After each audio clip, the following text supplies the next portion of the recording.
to tonight's extra time. Cannot believe we've already got over 116 people watching live as we go live. Obviously, it's a bit of a momentous day for Wolves today.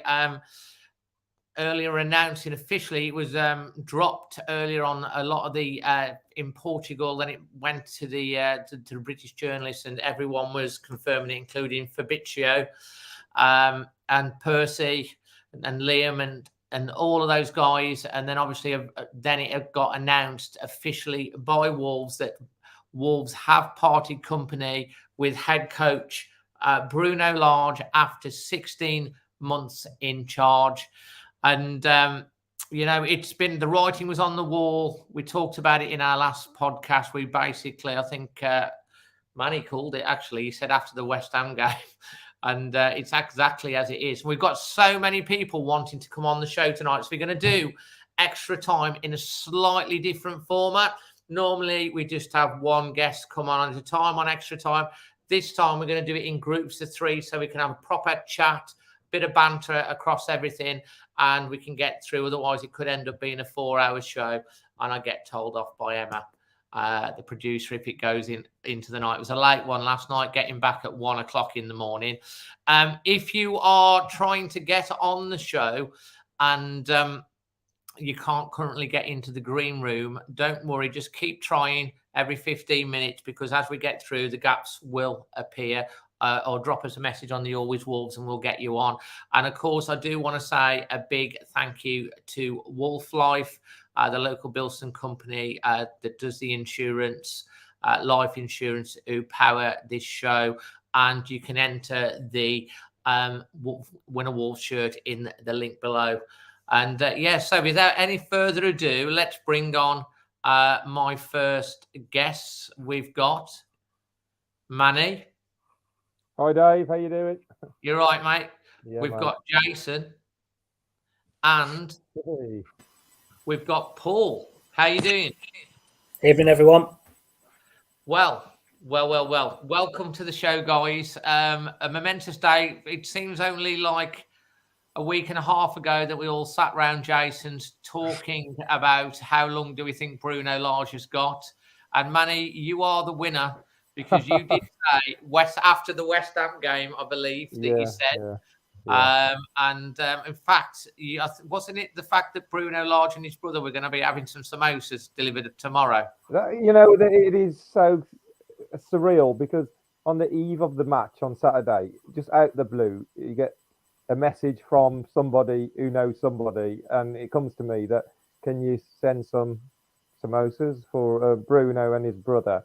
And they'll do a picture and they'll send it to you to promote Samosa Saturday coming in 2 weeks. So, they've done me a dirty there. No, so that was the case, yeah. So even tonight, I had them ready, and I got the message off, the person who's going to take them to them, that they've said they've left and they're not there. So so me and my sons had some samosas. So you polished. The thought was there. The thought was there. Jason, your thoughts on the news dropping today, mate? And I'm loving the fact that every time Jason comes on, he's always got a retro shirt on. And what year you got on there, mate? What's this actually? 95, 96, is it? I think, perhaps. 98, I reckon. 98. Oh, yeah, actually, Adi Akinbaye, it was about 97, yeah, 99, actually. 99. Anyway, shows how much I know. I think, like you said, Dave, writing was on the wall. I think it was a bit overdue, really. I'd have preferred to have seen it probably towards the back end of last season, or towards the end of the season, I should say, the end of the season. But, I don't think any of us was shocked and surprised. On Twitter as well, it was pretty unanimous that people wanted him to go. And not everyone can be wrong. So I think it was the right choice. I'm glad Wolves have done it quickly. I'm glad they're not waiting till the World Cup or till January, when it would have been way too late. I think now's the time in terms of the way they've acted quickly, and the right move all round. Absolutely. And Paul, your initial thoughts when you're hearing the news, where were you today when that dropped for you? I was cleaning the guinea pigs out, actually, when it went off on my phone. You were cleaning the guinea pigs? Yeah. I can't say it was a surprise. I think it was Liam Keane that broke the news that I saw anyway. But I mean, the first feeling is you're a bit sad, aren't you? Because you never want a manager to not succeed. And as a bloke, no one's really got much of a bad word to say about him. But I think also relief at the same time. It had to happen. 95, 99% of the fan base who wanted him to go after yesterday can't be wrong, can they? So, yeah, sadness that he hadn't built on the initial bit of success around January time when he was manager of the month. But also it had to happen. So I do feel relieved and I'm pleased that they have acted. Equally, it does make me think, could this decision have happened before the international break? You've got 2 weeks for a new guy to come in, get used to working with some of the players. Would things have really changed in this West Ham fixture? So I think it could have even happened in hindsight, almost straight after the Man City game. Do you think, Manny, that they're waiting for their person to become available? Do you think that's got anything to do with it, or do you just think they were basically giving him to West Ham, and because of, I mean, he's playing like someone said, a world-class midfielder of Neves, who is the club captain, but he's playing him in the centre of defence, and you've got two central defenders sat on the bench. I don't know. I'm pretty sure when the season's unfolding and we're losing games, and you've seen the reaction and you've seen how we don't score goals, that surely somebody in the hierarchy is already looking at possible, changes and who to bring in. And then they probably could have gone a bit earlier, but some people think they should have gone a bit later. I suppose there's never really a perfect time, but I think this seems as perfect as it could be, because there's still a lot of the season to go. There's still a lot of points to play for. We've still got some, very decent players at the club. They've just spent 120 million quid. They're not going to risk going down, and you have to make the change early. There was nothing. Bruno showed nothing. He showed nothing to us as the fans. He showed nothing to the boardroom, in terms of how he was going to change the way we were going. West Ham, we went to that game, and pretty much as soon as the team sheet was read out, everyone's heart sank. I've never felt like that before a game, where you felt that this was same again. He's not prepared to change or do something different when it's going wrong. And I was at the Wolves women's match today, and we were sitting in the crowd when we heard. So the whole crowd were just on their phones. Apologies to the women's team, but we were all on our phones, like seeing the news break. But there was no shock, and everybody was completely unanimous. I think everybody solid argument for keeping him, and that's pretty damning, because with every manager that comes and goes, there's always an argument somewhere where somebody might defend something about him. There's pretty much nothing that anybody got out of anything that he did. I don't know. I feel it's the right decision, and it's come at probably the right time. I think there's obviously been a bit of a thing for a little while about the Bruno out, and he's been gaining a lot of momentum, and there's been a lot of people, including ourselves, that have been, I think the Wolves fans have been generally really patient, because he did have, the start of last season when he came in, the football that we played the first 4 or 5 games, we couldn't hit the back of the net, which has haunted him throughout his entire tenure. But then he got us going, and then we had the hope of getting into Europe and the Champions League, and then it just kind of fell away. And I think he had quite a lot in the bank at that point. Had a couple of injuries towards the end of last season. It faded away, but still got us to 10th, which, I remember, Manny, you coming onto this, onto the podcast and going through all the players. Has he improved him? Yes. Has he improved him? Yes. And he was doing a lot of good things at the time. And then he seemed to have completely lost his way. All the way through his tenure, there's been question marks about his substitutions, when he makes them, what he does, scattergun approach, how late he makes them, all of those sort of things. And those things have slowly come back to haunt him. But because people were saying, well, he's been playing with with Nuno's team, and then it's like, well, they haven't backed him, and then they brought the players in, and then he's got the injuries. There always seems to be some reason to give him a little bit more time, and I think any manager that's done 20, 21 games and won 2 or 3 matches, that's half a season, ain't going to survive that. And when you look at the start of this season, and even ourselves are basically saying it's time, enough is enough. Nice bloke, just seems to be out of his depth. I mean, Paul, you talked about the psychology of the team. Do you think this decision will give them the psychology? Will it change the psychology from your point of view? Is that it should do, and I think that's got to be. Yeah, I think that's one thing that the players will be hoping for. I mean, we've heard people like John Ruddy leave the club and give an interview to say that he thinks his man management was poor, and I find that to be a real bad sign. I think at this level, there's not much to choose between a lot of the Premier League teams and the players. They're all good players, really, to be at that level. And to get that cohesion, that extra bit of motivation, that's a really important skill of a manager. And I think he was probably lacking that from what you can hear. It's not just John Ruddy that said it. I mean, Connor said, didn't he, when he left, when he gave that interview to talkSPORT, I think, that something wasn't right. And I thought Ruben Neves' words were very interesting. After the match yesterday, it almost felt like he felt free to say them, like he knew that this was coming. So one of the first jobs the new manager will have to do is try and get a bit of togetherness again in the team. I mean, the way that only 5 players came over to applaud the fans yesterday, that shows a lack of togetherness, and the attitude's not quite right. And it does make me think about his comments about Hoover back in March against Crystal Palace. I think that was inappropriate. I don't think he should have said that. I said that at the time, and I think it just shows a naive approach to man management at this level. So for me, he was out of his depth.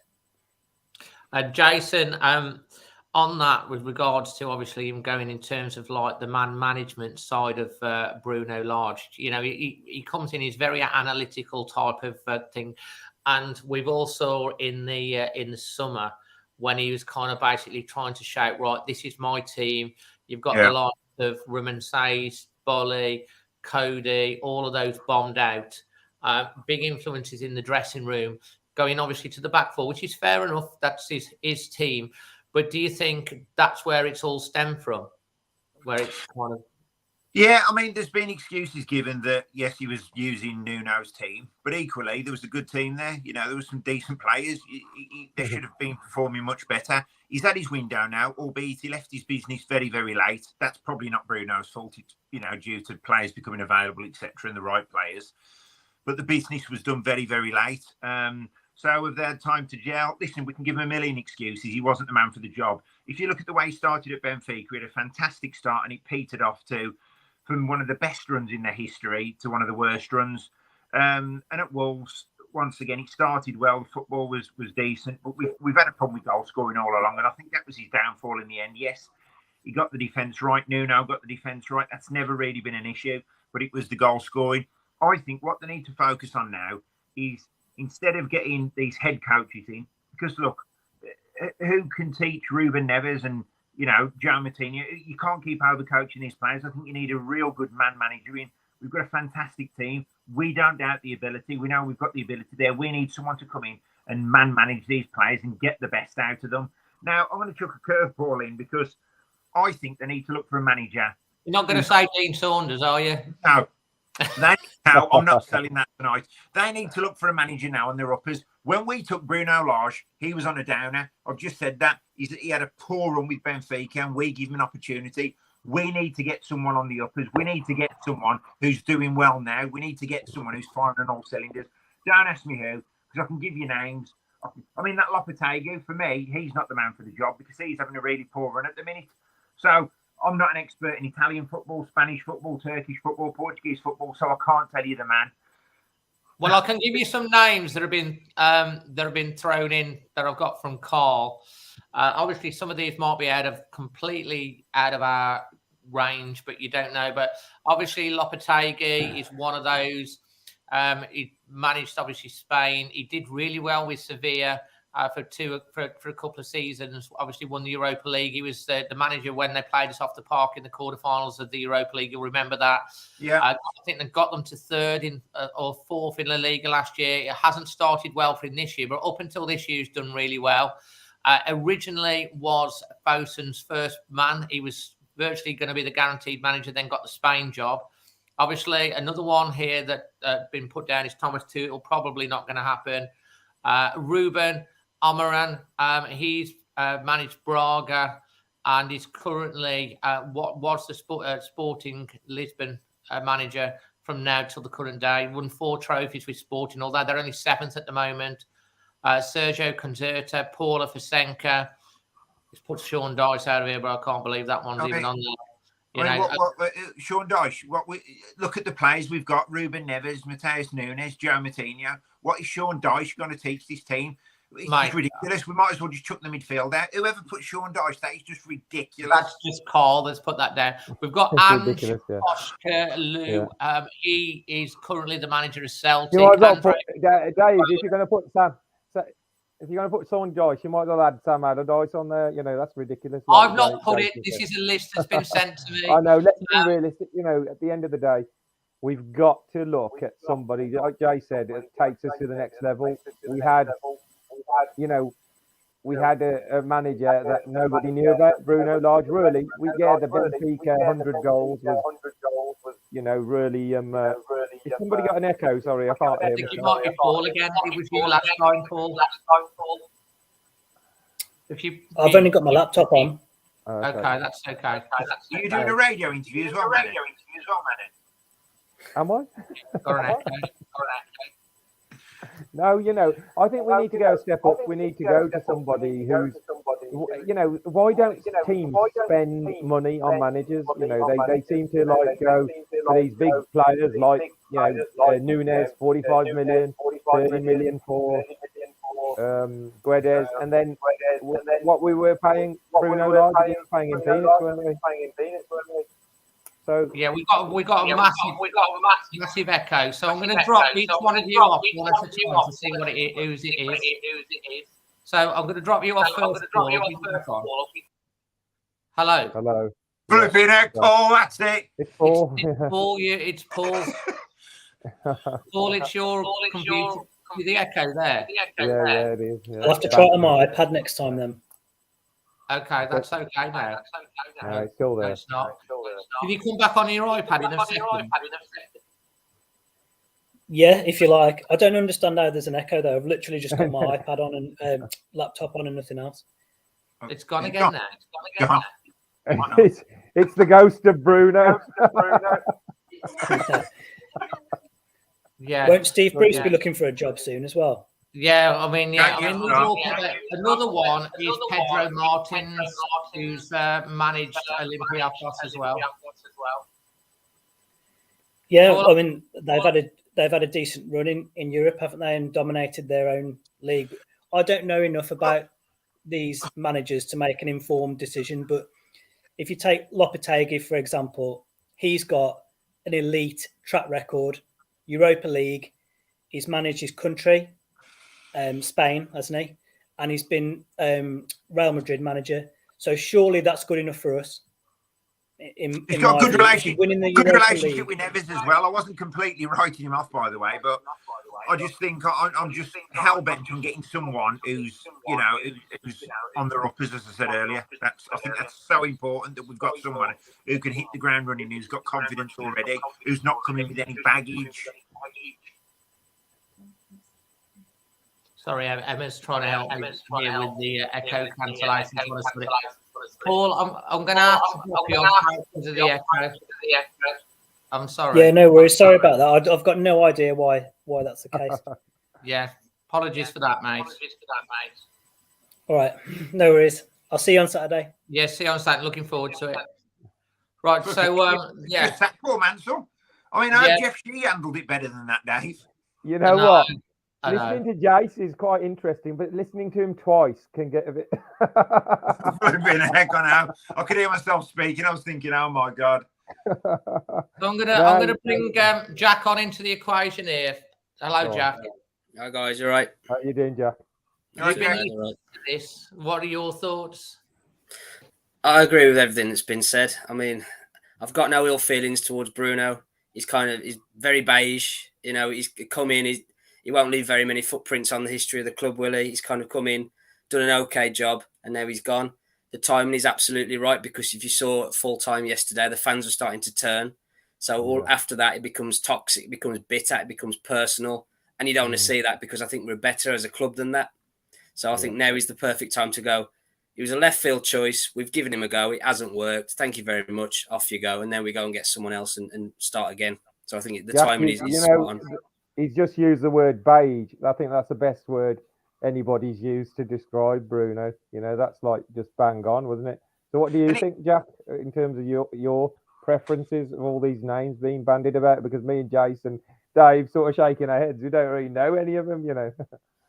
It's one of them, isn't it? I mean, no one's kind of right across everything, are they? But I mean, I think Lopetegui fits the bill in terms of he's got a profile. He's worked with some of the players before. Fosun obviously wanted him right at the start before they got Zenga in. So there's obviously been a long-term kind of infatuation with him, if you like. I think Villas-Boas ticks a lot of boxes. He's managed in the league before. He's managed across Europe. He's still relatively young. He's Portuguese, Spanish, so he can kind of get his style across with the majority of the squad. But I think Jason makes a really good point. We need someone who's actually in a bit of form as a manager. You know, we don't want someone who's been out of the game for too long, or we don't want someone who's just been sacked, for example, because they're coming in a negative mindset, and all of a sudden it's going to take them 2-3 games to kind of hit their stride. We need to start picking up points now, because if you look after the Chelsea game, we've got Nottingham Forest, Palace and Leicester in the space of 8 days. That is a massive run of fixtures, which could really kickstart the season. And if we've got a new manager in place by then who's got up and running and got the players on side, and we could pick 7 points up from that, all of a sudden we might be 11th. And all of a sudden everyone's going, what crisis? Because that's how quickly it can change. So I think getting this appointment is right, but we've got to get it done as quick as we can, really. Yeah. Do you know, I think that's probably a fair comment. This is why I think they've had to do it now, and not why after West Ham, because they've got to go out and hopefully they've got some targets. I'm sure they have, and they're talking to people and stuff like that. If they can, I wouldn't be surprised to hear an announcement of an appointment sometime this week, and he will be at the Chelsea game and then take training from the following week. If you leave it to after Chelsea, you haven't got a lot of time to get. You need someone in by that sort of time to get them in for those run of fixtures that you mentioned, Jack. I get what you're saying there, Dave, but also I think we've got to get the right person as well. And I made this comment earlier. I don't think it's about getting someone who's available. Why not poach someone out of a job? I agree. I think it's not a case of, oh, he's available. Yeah, he's out of work at the minute. Oh, yeah, he's a good choice. Listen, I think we've really got to. Every manager's an important. When they get given the job, it's always the biggest. It's always the biggest one. It's always the most important decision. I get that, and I understand it, but I think this time at the season, we've got to get this right. We really, really have got to get this right. Yeah. And I think just to jump in on that as well, I think give it 2-3 weeks time. I think Leicester will be after a new manager. Aston Villa will be after a new manager. Southampton will. And then come December, England will be after a new manager. So all of a sudden, all these managers, the likes of Pochettino, will be thinking, I'm not going to Wolves because the England job will be available in a month, or Villa might be after someone, or Leicester. So getting in there early, which we've done, we're now probably the best job available currently. So the likes of whoever we're looking at aren't going to be looking over the shoulder and going, oh, no thanks, Wolves, because Villa might be looking at me in a week's time, or Everton, or whoever it's going to be. So I think that's going to play into our hands as well. Because I think all of a sudden, with that World Cup break, you're almost going to have too many seasons. What? So a lot of clubs are going to be looking. That's what we need, someone who knows the club. I was thinking, Dave, if you look at all of... I was just going to say, all of Fosun's appointments, if you look at Zenga and Lambert and then Nuno and then Lage, pretty much all of them were unknowns, weren't they? Really, let's be honest. They weren't big top names in management. I wouldn't have said. And it seems like Nuno was the one out of those that actually went above and beyond and achieved things that we couldn't have even dreamed of when he first came here. But it was still an appointment that probably could have gone both ways because we didn't know too much about him. Now, if we're going to go for a top man, like Jace says, if we want to pinch someone like this, Ruben Amorim, so he's a name. He's like sort of 7-4 favourite with a lot of the bookies. He's Sporting Lisbon. He's got a ridiculous release clause of 30 million euros, because he's really highly rated. He was a lot of people's sort of go-to choice when Nuno went because he was like a sort of a dream appointment with his sort of reputation that he's built. Why not? If we can spend, 20 million pound on a defender, why can't we put money out and then say, yeah, we want to go for this guy who's managing a Champions League side right now. We want him here. Some of the comments I've seen about certain managers, they've said, "Oh, he's at our price range. We can't afford him." Well, hang on. If we want to be a top half Premier League team, surely what we, why are we pinching on a manager that probably the most important figurehead in the club? Yeah, I mean, should the manager not be the most paid person at the club? So if we've got players on 125 grand a week, 130 grand a week, surely we can pay a manager that. Yeah, if that's what they're after. But they're saying, Tuchel, he's out of our price range. Why is he? I think the approach is different. The Sporting Lisbon manager, I get what you're saying. It's kind of a little bit similar to in what Jason was saying in Lopetegui, because I was thinking, the Sporting Lisbon. And then I went and looked at the league table. They're 7th this year. They've lost 3 games, and Sporting Lisbon shouldn't be 7th in the thing. I'm not saying he wouldn't be the right person because he is highly rated, but I was really surprised that they've had a bad start to the season. I think where Nuno got it right as well, just to bring him into the equation, because that was a successful period, whichever way you look at it. Yes, it didn't end particularly well, albeit during lockdown. But what he brought to the club, he got the city, he got the project. His man management was fantastic. There was a whole package. The engagement with the fans was there. That's what we need. Bruno, there was never that engagement with the fans. And you look at yesterday, defeat, just storms off down the tunnel. Ridiculous. I know, he didn't. I think he knew the writing was on the wall, didn't he? I mean, you saw, obviously, I think Paul mentioned this. You had 4 or 5 of the players that came over, clapping Neves come over. I mean, he leads by example, Neves. I mean, he's a world-class midfielder playing in the centre of defence. So you gave absolutely Name me one manager out of everybody, out of all the 92 clubs that would have the balls to go up to Ruben Neves and say, would you mind playing centre-half? It's like saying to Kevin De Bruyne, Kevin, can you play right back for me today? You'd just laugh in the face, wouldn't you? Especially it's like asking your plumber to hang a door. We said a joke because, obviously Neves is obviously picked up his 5th booking, so he'll be suspended next week. And I jokingly said on the international record, on the instant reaction after the game, wouldn't be surprised if he plays Daniel Pedence and Johnny Otto as centre backs next week. Yeah, I mean jokingly, but at least that's all gone now. Obviously, you've got is it the under-21 coaches that have? What? I'm actually looking forward to seeing Steve Davis and James Collins just go into training tomorrow and bring the lads together, because I think, first of all, the players will have a huge weight lifted off their shoulder. It's like Paul's mentioned earlier, right? When you do that, what happened with Hoover and even Willy Bolly, I know maybe Bolly was wrong, but under Nuno, Bolly would never, ever not turn up to training. Raul, we don't know what's wrong. He just doesn't even look like... We don't know if he's injured, if he's going to be okay, if he's not going to be okay.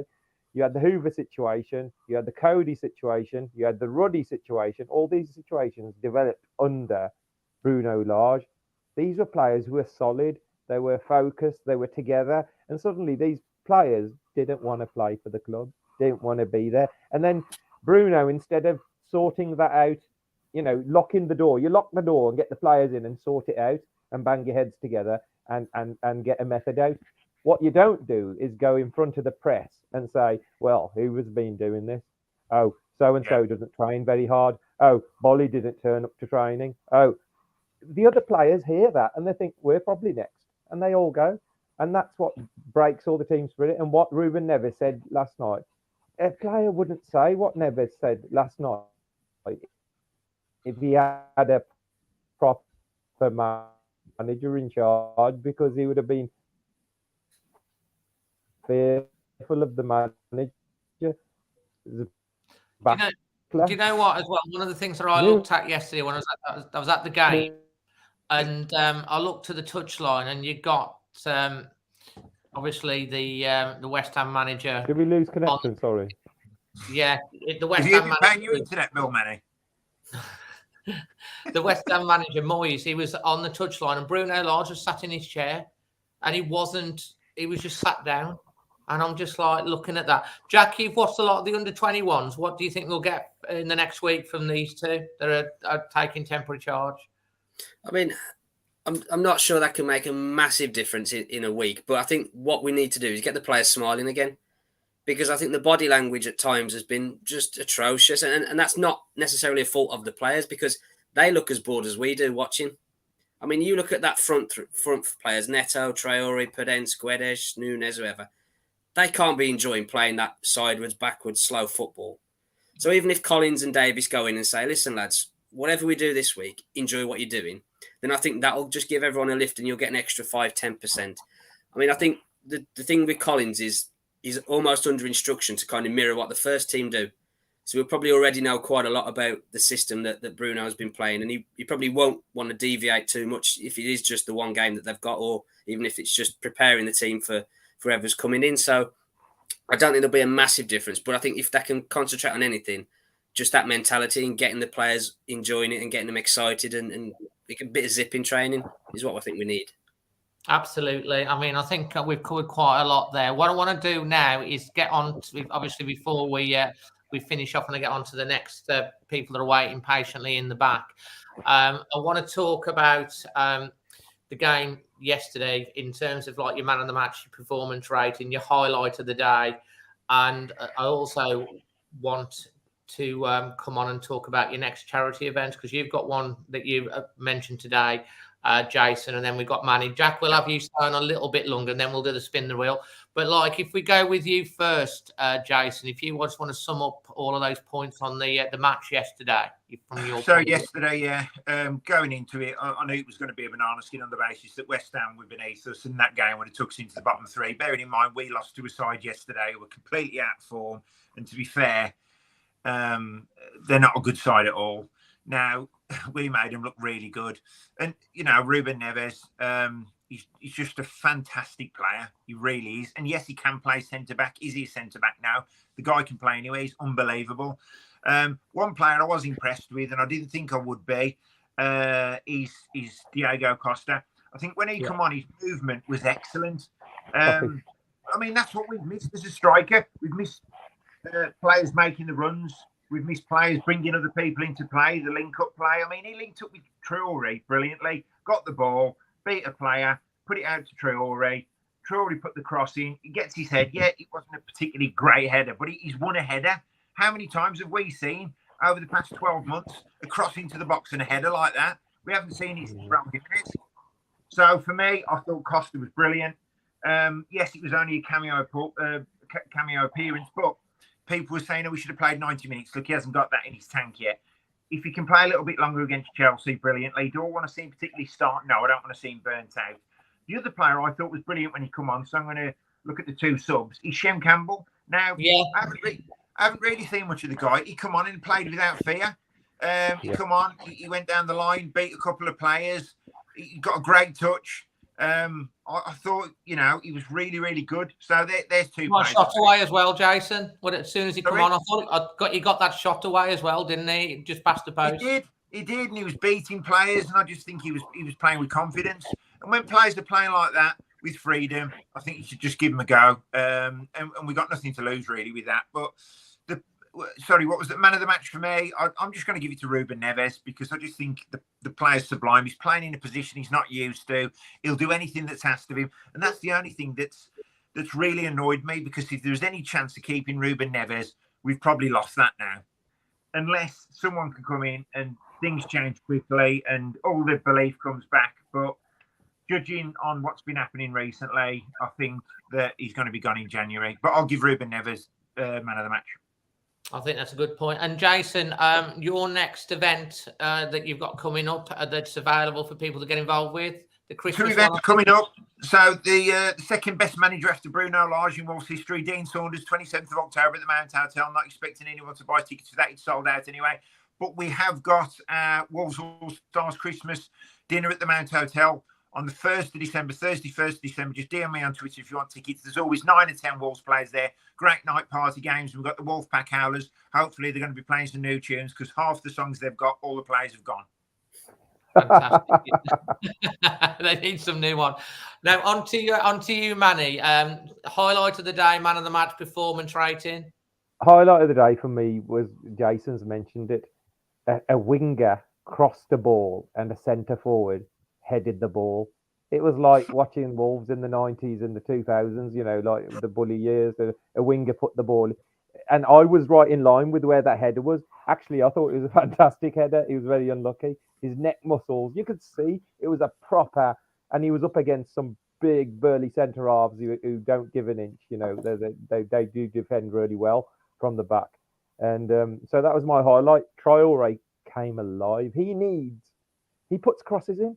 Guess what? Traore puts crosses in to nobody for 2 years, basically. And now, you know, he had a focal point and he came alive, and that partnership did give me hope. So that was my highlight. Seeing that cross and that header excited me. Can I make a quick point, Dave? Sorry. Yeah, just on the goal that got disallowed.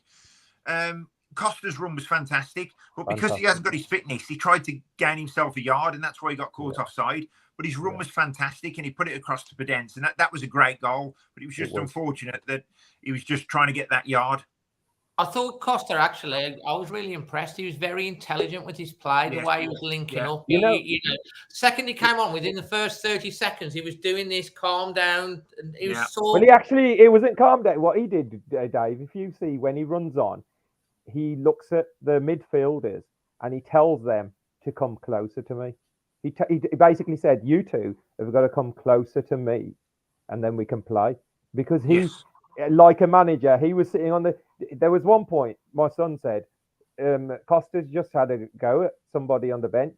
He's getting a bit animated, and he saw that. And I thought, has he? And I thought, okay, so he probably does see things because he's experienced, he's been there, he's got the T-shirt, he knows how to play this game. And as soon as he came in, he pointed at the wingers as well. He's gesticulating at Guedes before he went off as well. I'm glad you saw that as well. Yeah. He was telling Guedes where to stand in relation to him.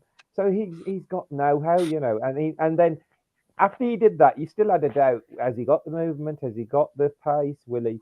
And it was like, how is this man not played since November and turned up to a Premier League match? And literally, the defenders, you could see, were almost standing off him because this is Costa. Oh, no, we've got Costa to deal with. He's got a presence, and he showed that presence. He literally made a goal for Pedence, which was offside. He brought Traore into the game like Traore hasn't been in the game for almost months and months and months. So, you know, it's exciting. Yes, probably not 90 minutes, but I personally would have started it. The reason why is I met a West Ham fan and he goes, we're one goal. If you go ahead today, you watch our crowd turn. We're ready to turn on more. If you go ahead. So that's why I would have started with Traore and Costa and then took them off to go for the jugular and say, let's go front foot, score that first goal, put this home crowd under pressure because they're struggling. Instead, we went with the most negative setup. Let's play our best ever player that we've had at the club at centre half, totally and utterly wasted. You know, you felt so sorry for him, especially in that second half. And then, Manny, our fans turned and they're singing, you don't know what you're doing. So Lage had done it himself. So I've got zero sympathy for him. Yeah, that's right. So, absolutely. You know, my man of the match, I'm for that cameo performance, I'll give it to Costa because it just lifted. It gave me a bit of hope, and he brought other players in. He seemed like a leader on the pitch, and we've been lacking leaders. We've got lots of pretty young players, you know, talented players, but the leadership, you know, Cody is the ultimate leader. He's gone. Now we need to replace. And we've got Neves, but you can't have Neves in defence and midfield and attack. You need players in all positions, and to have Costa there, you know, is a big bonus for us. So hopefully he stays fit. We've got fingers crossed, you know, because our medical record's bloody shocking at the moment. So it is. yeah. Manny, talking about medical, because you might need some medical help by the time this time next week, because they're just talking everyone about about what's happening next week. I mean, you'll probably be in recovery mode this time next week, to be honest. Man, honestly, I'm just gonna, yesterday I was so downhearted because of the performance, and it does sap the energy out of it because we buy into everything as fans.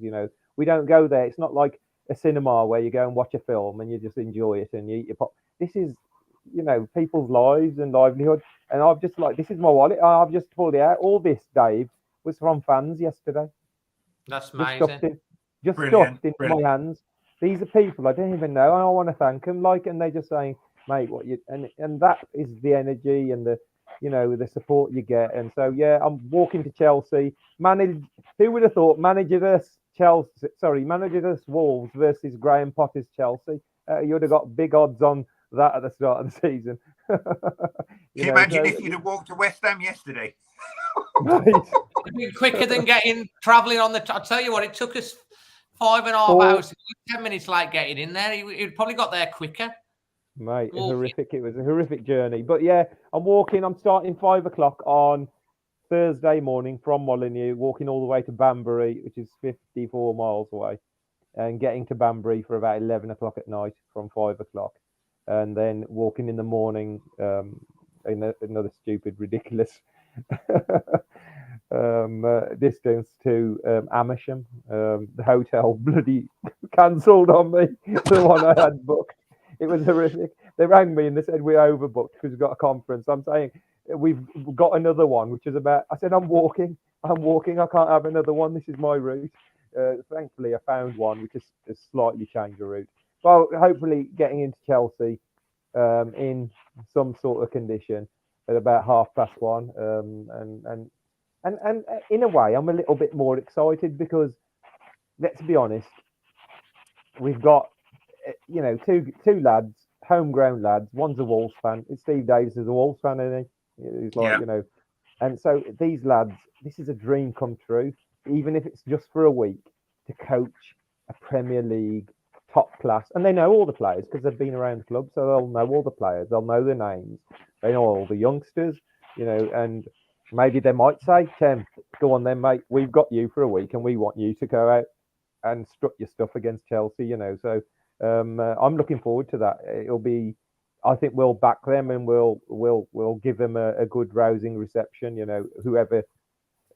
We will. Wolves fans, we always travel in huge numbers, and obviously that it was yesterday. They pretty much backed the team. Obviously, there's a few boos at the end. They still clapped the players off. Bruno went off down the thing. Manny, can you let everyone know how they can donate? I mean, my links everywhere. Like Jace probably knows, we do go overboard with our fundraising sometimes, and people do. You get the odd negative comment, but the thing is, it's really, really important. It is actually really important. People are actually dying out there from lots of various different reasons. You know what, and they can be helped. Yeah, go on. If people don't want to donate, they can scroll by, they can scroll on, they can ignore it. Any negativity is just ridiculous. So what you're doing is fantastic. So don't let those people change your mind. I don't, and this is the proof, and even now I've got, alerts coming through. £20 donation, and Jace does it really well. Jace thanks a lot of his, and I'm thinking, how the hell does he manage? Because it's so hard to keep up sometimes, and you think you really, really want to thank people for what they do, and that majority is huge. And while those people are out there wanting to play a part and wanting to support, we'll carry on. We won't stop, And I thank all of those people. So just on my Twitter or Facebook or whatever, my links are on there, and you can donate and put some of your earnings to an unbelievably good cause. Fantastic, mate, and we'll be following it all the way up to the day, obviously on the channel and everything as well, guys. The channel. Manny, I ain't swimming, mate. I ain't swimming the channel. It wouldn't surprise me. That'll be your next one. Swim the channel. Do a triathlon type thing. Jason and Manny, I'm going to drop you off now to get some others on. But thank you so much for coming on today. And brilliant. Manny, I know it's going to be a massive week. We'll keep you on, Jack, for a bit longer. But Manny, you're gonna smash it. Don't worry, it'll be all good. We're all behind you. Thank you. Cheers. Thank you, everybody. All the best. Catch you later, boys. Cheers, guys. So big thank you there for Manny and Jason. I'm going to bring on now Chris from Wolf Life and Lucy to join us on the channel. Hi guys, how you doing? Evening. All right. How you doing? All right. Absolutely. Chris, how are you? I'm all right. Yeah, not too bad. Not too bad. I might cough a few times. I've just tested positive for COVID, which isn't ideal. Okay, well, so I'll try and mute myself if I feel a cough coming on. Just as well, we're not doing this in person. No. Jack, it's great. Lucy, you've been on before. Chris, you're making your debut. But I'm going to go to Lucy first. Lucy, how are you feeling about the news today?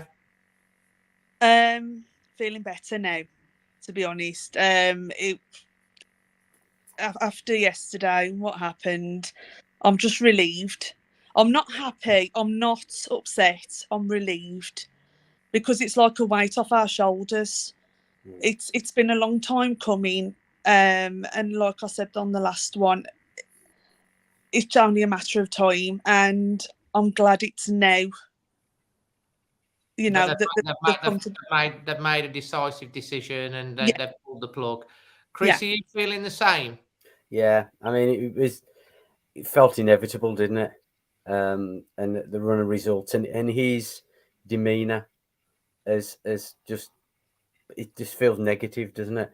And the way that it ended with the not going over to the fans yesterday and kind of negativity between Neves from some of the things he said, it feels like there's been a disconnection maybe with the players and the management, and we just need somebody who can get a tune out of these amazing players we've got. A tune. And Jack, you know, when we actually think of the Bruno Lage era, I mean, I don't think anyone wishes any ill to the guy, do they? Yeah. You know, in any way, shape, or form. And it's just sometimes it just doesn't work out. And I think we could all start to see that it wasn't going to happen for him now. And obviously, you're on about Lopetegui, but I was going to ask you about the game as well. What were your thoughts on the actual match yesterday itself when you saw the lineup? I mean, and that was when the game was lost for me. The lineup. I mean, if I'm being really honest, and you know, I don't really care, but I thought West Ham were dreadful, and I think the other 18 teams in the league would have beaten them yesterday, but unfortunately, we were so anemic, so casual, so disinterested that we gave a poor team an absolute leg up with the team selection. I mean, can anyone tell me, anyone in the comments, anyone on the chat, what Semedo was supposed to be doing? Was he right back? Was he right wing? I have no clue what he was supposed to be doing. I don't think he knew himself. No, I was just about to say that. I don't think he knew. He didn't. It seemed like he was looking round himself constantly, didn't he? All the time, thinking, "What am I supposed to be doing right now?" Yeah, it was horrible to watch. Yeah. I mean, Bruno for quite a bit of time, he's obviously been playing players. I mean, the biggest one is Neves. I think in his mind, it's a masterstroke, and he's obviously thought this out. They've clearly sat down with his team and thought about this in great detail, and they've worked on it and made that decision. But when I saw the team come out myself, I was like, we'll lose the game 2-0. You've got two centre backs that are in the squad on the bench. And the only thing I can think of that he hasn't played him is because he doesn't want to move Kilman to the other side. Because Totti tends to play on the left, and doesn't he? So you play Mosquera then, don't you? Yeah. I mean, what are those two thinking now? Yeah, precisely. Because the whole thing about when Sace went and then Cody and then Bolly was people saying, "Oh, it's all right because Totti and Mosquera are coming through. We don't want to block their development." And the first opportunity that either of them have had to play, and he's played a central midfielder there instead. Yeah. I mean, that's going to be absolutely catastrophic for their confidence. Yeah. I mean, I couldn't get my breath when I saw the team. I just thought, why have we travelled 4.5 hours for this? When you're out of form and you're struggling, You put your best players in their best positions, and you give yourself as good a chance as possible to win the game. We never even did that. No. Never even did it. No. I said to you, didn't I, in the last one, I'd have got rid of the manager during that international break. We wasted a game yesterday.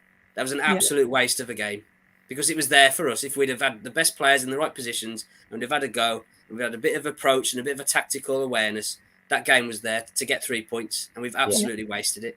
Because West Ham have been on such a rubbish run. Yeah. And you said earlier, we made them look good. And it's like, oh, God, you know. Yeah, I mean, the only thing to come out of it now is that we have got there hasn't been a decision made. I mean, the actual thing that who was it?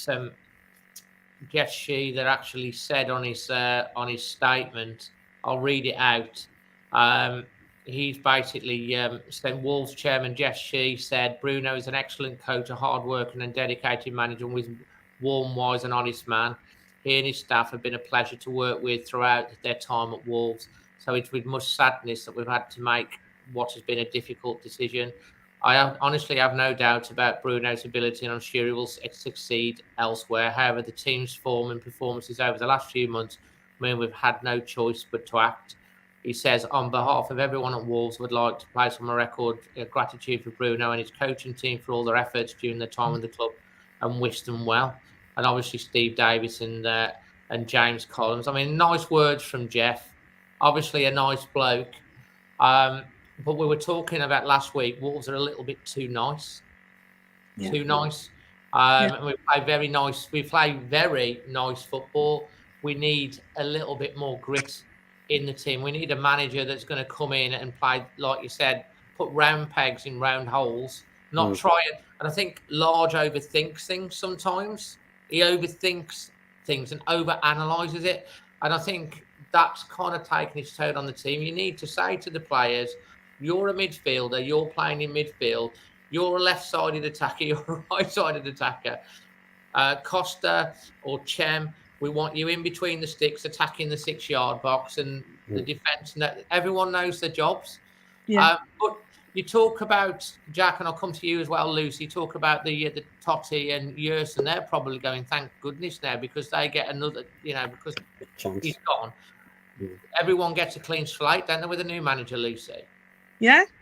Yeah, and to be honest, I think it's perfect timing, really, with what happened with Neves yesterday. Having another yellow card because he's out for Chelsea now. So it will give the boys a chance to say, oh, this is my time. And they are brilliant players. There's no doubt in that at all.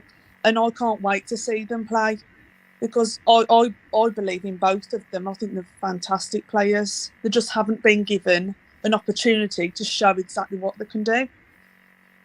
Yeah. And I can't wait to see it. One thing for sure, Neves won't be playing in the next week because obviously he's picked up the booking. So, Chris, I mean, who's your thoughts on the next manager for yourself as it comes into mind? Well, I mean, I think somebody in the comments mentioned Thomas Frank, and I mean, that'd be great, getting from Brentford, but I can't see that happening. This Ruben Amorim seems like a bit nailed on, according to the bookies, and they quite often get things right down there. But Lopetegui, he'd be amazing if we could get him. That'd be fantastic. And I heard on the radio, I heard a Celtic fan talking about us poaching their manager, Ange Postecoglou, is it? It's like, yeah, he's proven, he's done it. He wins things. He's got into Europe. He's done well. I just hope we don't go for a bit of a Fosun yes man who will say all the right things, but we need a manager who will come in and, like you say, get them a bit motivated, playing where they want to play. Who would you like, Lucy? Ideal world. I've got no clues, to be honest, sweetheart. I haven't got a not a clue. Somebody with some experience, somebody that's going to G the boys up, somebody that's going to get the fans, back up and running again. We need somebody with some excitement, the same as we did with Nuno. That's what we need. We need that back in our lives again. It's been very flat. and boring recently, and I'm getting tired of it. We need to get the hope back, don't we? Because it's like, I think that's where the hope's sort of draining out of you. You're going into the games expecting not to win, but not to score a goal. It's like 3 goals in 8 matches. I mean, Haaland scored another hat-trick today. I know he's playing for Manchester City. There were 9 goals in that game. 9. Yeah. I'll put it this way for you, Dave. I'll put it a different way, and this will put it for everyone, right? So 2 wins in 17 for Bruno Lage, right? So £30 a game on average ticket price. If you went to every single one of them games, that's £510. So you've paid £255 per win, and you've paid £51 per goal because we scored 10 goals in those games. Yeah. That is unacceptable. Yeah. However way you want to dress it up, it couldn't continue, could it? I'm going to put it to you this way as well, Jack. If Bruno Lage had stayed, were Wolves going down, and now he's gone, do you feel like that we can kick on and hopefully get into the top half now if we get the right man? I mean, I still think it's too early in the season to say who's going to get relegated. Because, I mean, Leicester have had an abysmal start, but somehow I don't think they'll go down. I think they've got enough quality to probably get out of it. So I think it would have been early to say, we're desperate to go down, or it was going to happen. But I think we've given ourselves a good chance. I mean, I think personally, the next manager coming in is an 18-month job or just over. I think they've got to stabilise this season, get us to 10th, 11th, wherever it's going to be, and then kick on next year with more recruitment, more investment, and push us up towards those European places. And then next summer, so that'll be summer 24, you then have a reevaluate and say, is that person going to get another year to carry on, or do we then invest again in someone of a better calibre? Because, I mean, I think we've gone backwards massively in the last few months under Bruno, to the point where we need to completely rip it up and start again. So whoever comes in has now got to just kind of stabilise everything, get us moving forwards, motoring back up the table, write off Europe and whatever for this year, perhaps, and just go, let's just try and finish 10th, 11th, whatever. And then next season, invest for players that manager wants, and we go again. Maybe have a cup run as well. Be nice. That'd be good. That'd be nice. Yeah. You never know. Your highlight of the day and your man of the match from yesterday? Highlight of the day was Costa coming onto that pitch, and the feeling of watching him come on and getting them players motivated just sent a tingle down my spine. It was brilliant. It was really, really good. Man of the match, I'd give it to the fans for putting up with that. Us all traveling there and having to watch, our team play a good game of football, but absolutely nothing at the end of it. We cheered for a goal that was offside. I felt like elated that we cheered for a goal. For those 2 seconds, it was joy, wasn't it? Yeah, it was like, oh, here we go again. Yeah. Then there was pin came over into the balloon. Yeah. What about yourself, Chris? Your highlight from yesterday and your man of the match? Somebody said it earlier. I just love that when Traore got the ball and he crossed it over to Costa and he won a header. And I love the fact that it was fast. Obviously we all know Traore's fast, but it was first or second touch. He just banged it over. I mean, he might get a start now as well. Traore. Now Bruno Lage has got him. I would love that, because it seems Bruno didn't like Traore. He was always sitting there. I mean, maybe he has had a bit of an injury, but I mean, the man scares the living daylights out of defenders. We were going to sell him to get him to cross. Well, we have to wait. Chris, you're from Wolf Life. Obviously, you sponsor the Extra Time show. Do you want to just, whilst you're on, let people know a little bit more about you guys and what you can do to help and how they can win the shirt? Yeah. So just to what we do, we do all sorts of insurance.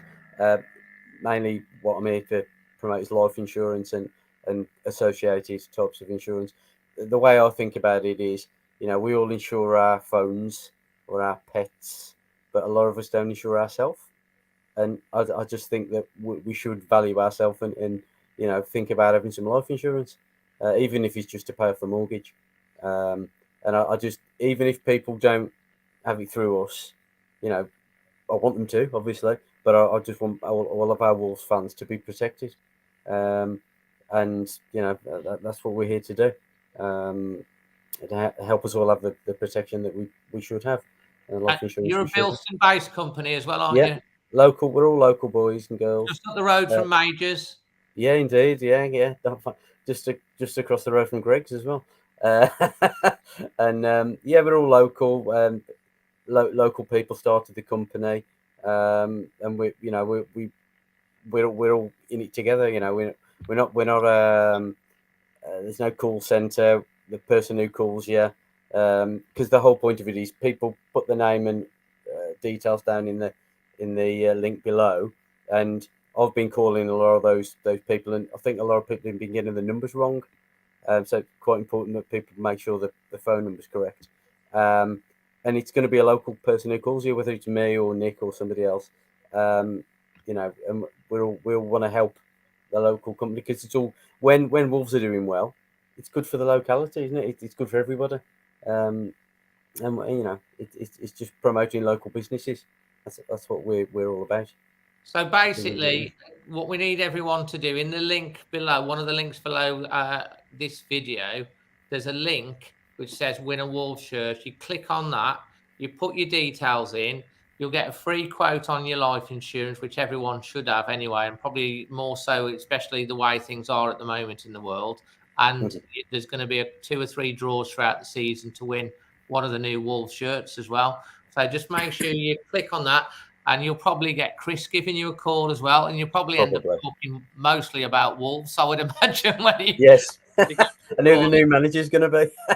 Like you, the match. So yeah, guys, if you go and check that out below, fill in the links. Hopefully, Chris will come on here as a regular. And he's took time to come out today when he's coming down with COVID as well. So that doesn't make you feel the best, does it? Well, we're going to cheer you up now, guys, because what we're going to do, we are going to do a spin the wheel question.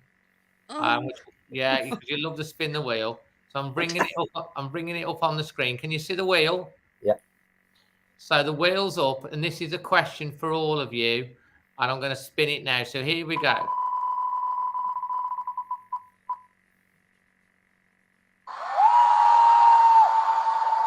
So this question is for you. I don't think any of you have had this one. So it's, if you were an animal, and this goes to Jack first, which animal would you be and why? And guys in the chat, you can also answer this. We've had well over 400 watching. We've got over 370 watching at the moment. Please smash a like on the video as well. That'd be great. For you first, Jack. I'm going to go the obvious answer. A wolf. Wolf.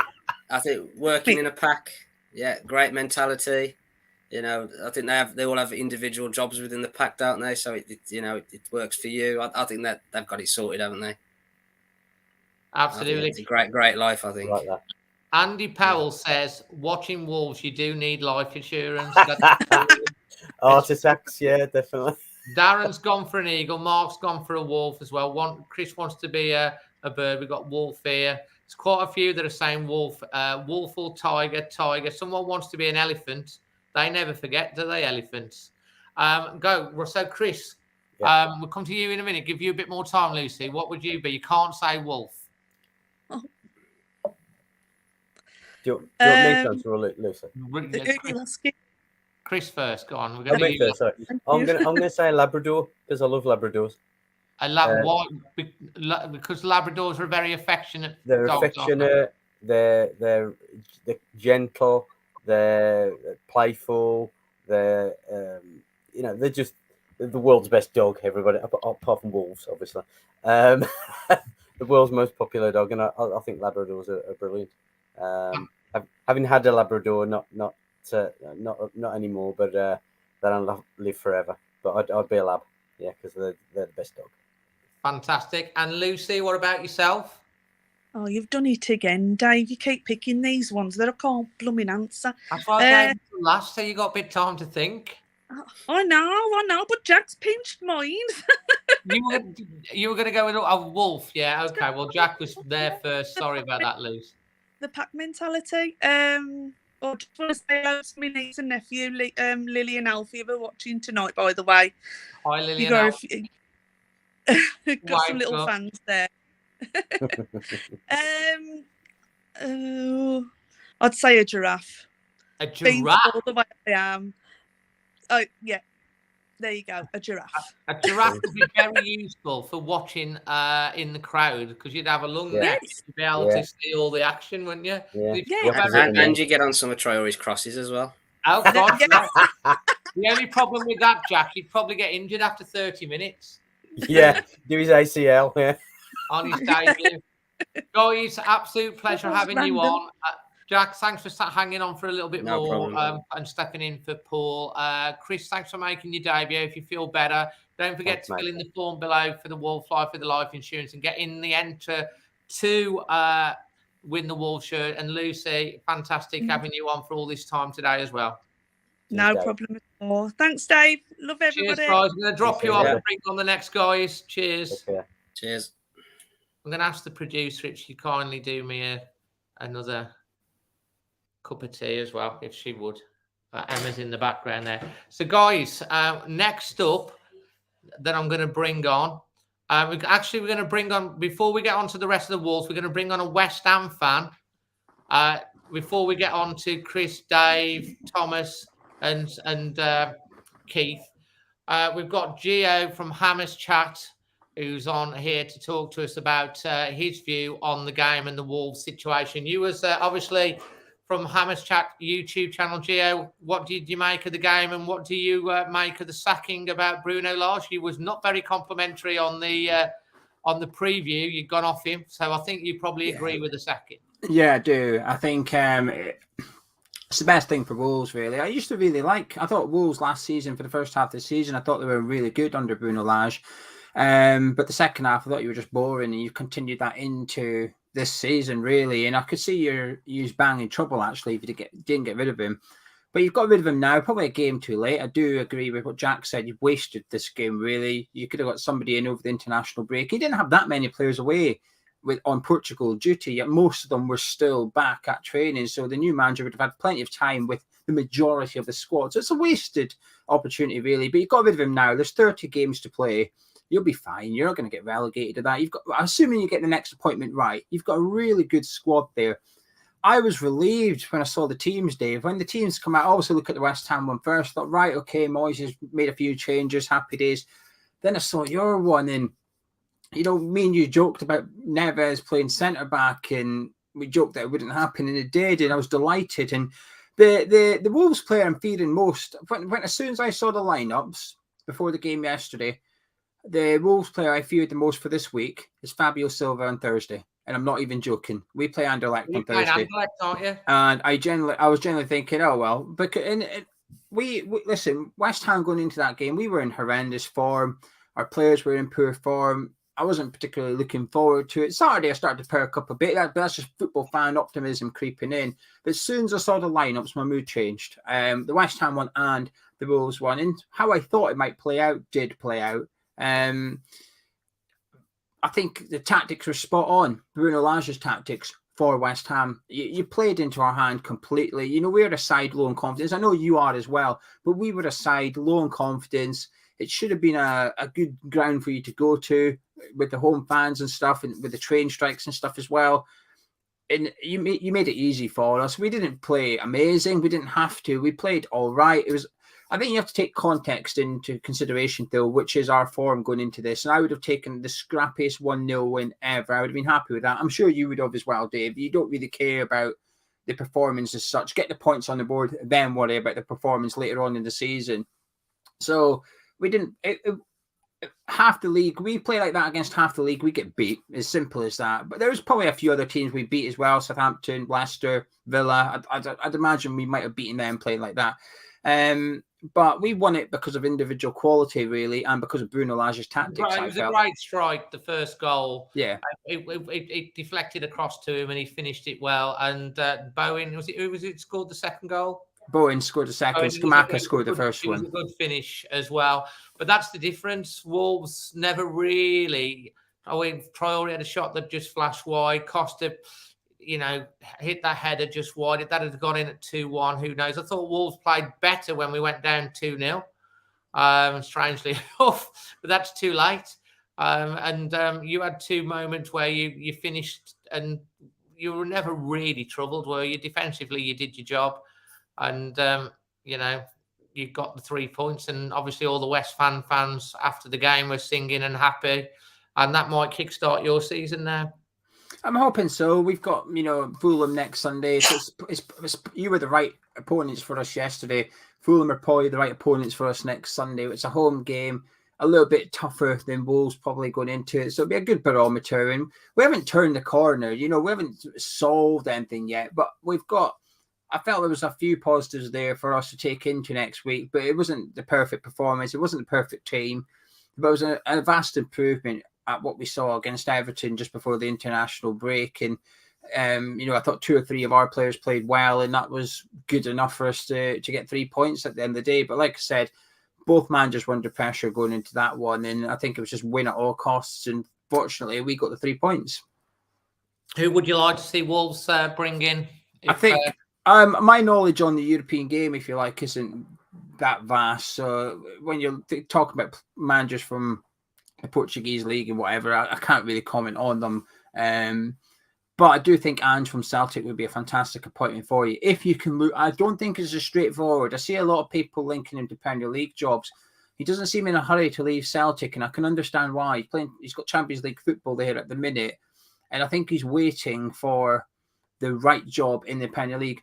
But I actually think Wolves is probably a good fit for him with the players that you've got, because he could go to a club of a similar stature to Wolves, but perhaps not succeed as well because of the players available to him. He likes the passing football at Celtic. He likes moving it quickly from front to back on the deck. And I think the people you have in your squad would suit him. And I think he would suit your squad. And also, he's just he's very well connected to the fan base at Celtic as well. When you hear him speak about football fans and about football, you can't help but really warm to him. I've got no love for Celtic either. Trust me. I know a lot of people that won't know me might think, maybe I don't support Celtic. I've got no love for him. But I think he's a top manager, and I think he'll be in the Premier League one day. It's just a case of who gets him. And I think it's going to take a little bit of ambition. It's a bit of a gamble as well, because people say, well, he's not done the Premier League yet, but you can say that about 90% of managers in the league. I think Wolves need to get the next appointment right. And if you do get it right, you could still finish top half this season. You can. It's a poor league so far. Everybody's nicking points off everyone. We've just watched Leeds and Villa earlier. Could both of them finish above? Surely not. Surely you'd be back in Wolves with the right manager to finish above both of those teams and Leicester and Southampton. And I think if we can make sure that if our strikers stay fit, i.e. at the moment Costa and Rell can come back, and I think young Chem Campbell has got a role that he can play. Obviously, you talked about Fabio Silva. We haven't got a recall option, and they might go in the market in January and bring another striker in. We don't know. We can get players fit. Neto went off injured yesterday as well. Don't know how long he's going to be out for. But we have got some incredibly talented players. You just need someone that's going to... The squad's incredible, really. And it should be a top half Premier League squad. And it should be a squad that should be challenging for the European places. And you know what?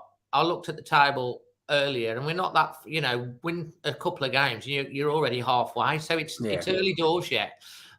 We've got obviously we're almost a free hit next week against Chelsea, because with manager list, there might be the new guy might be in the stands if they move quick. We've got the under-21 coaches, so that's kind of a bit of it. We can have a go. Might grab something. I wouldn't be surprised if we get a bit of a bounce. We might get something, and then we've got Forest in a decent run.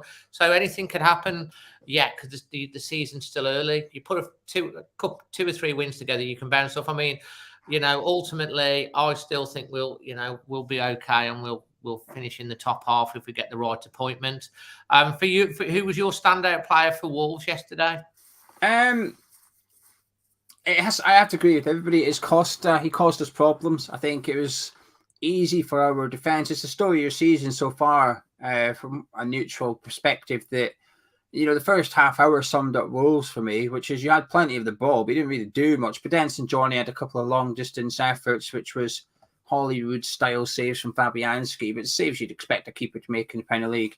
But you were passing it about nice and neat, but that's all you were doing really. Our centre backs weren't that bothered with Guedes in front of them, and I thought Podence was picking up nice little pockets of space in the first half hour or so, and we were struggling to deal with him when he drifted out to the right, when you had sort of Johnny.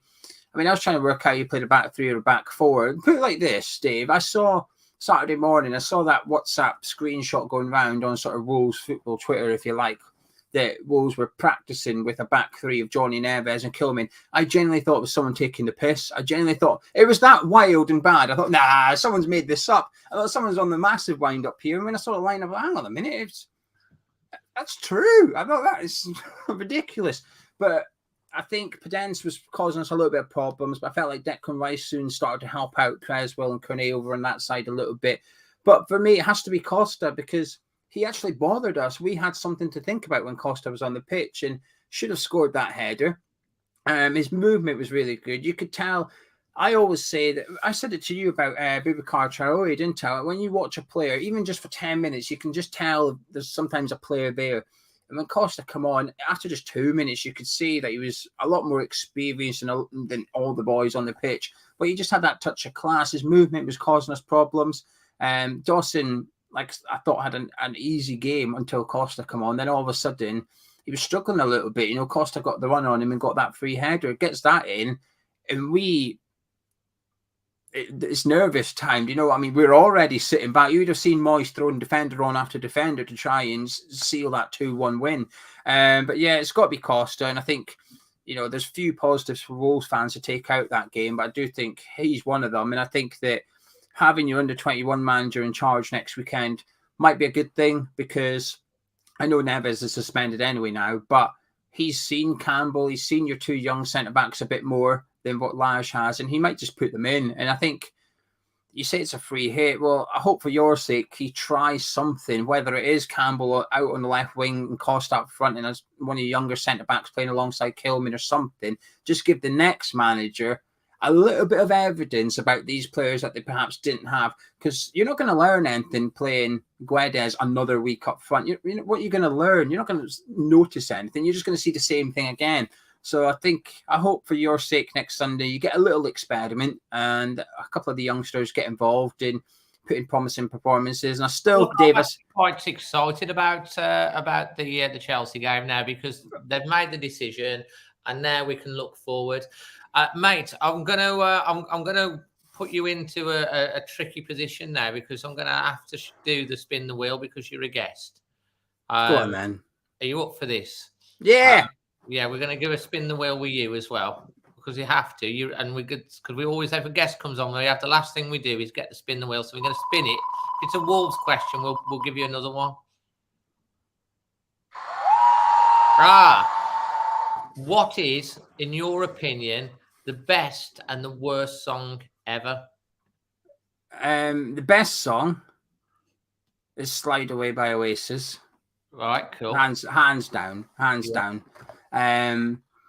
Worst song?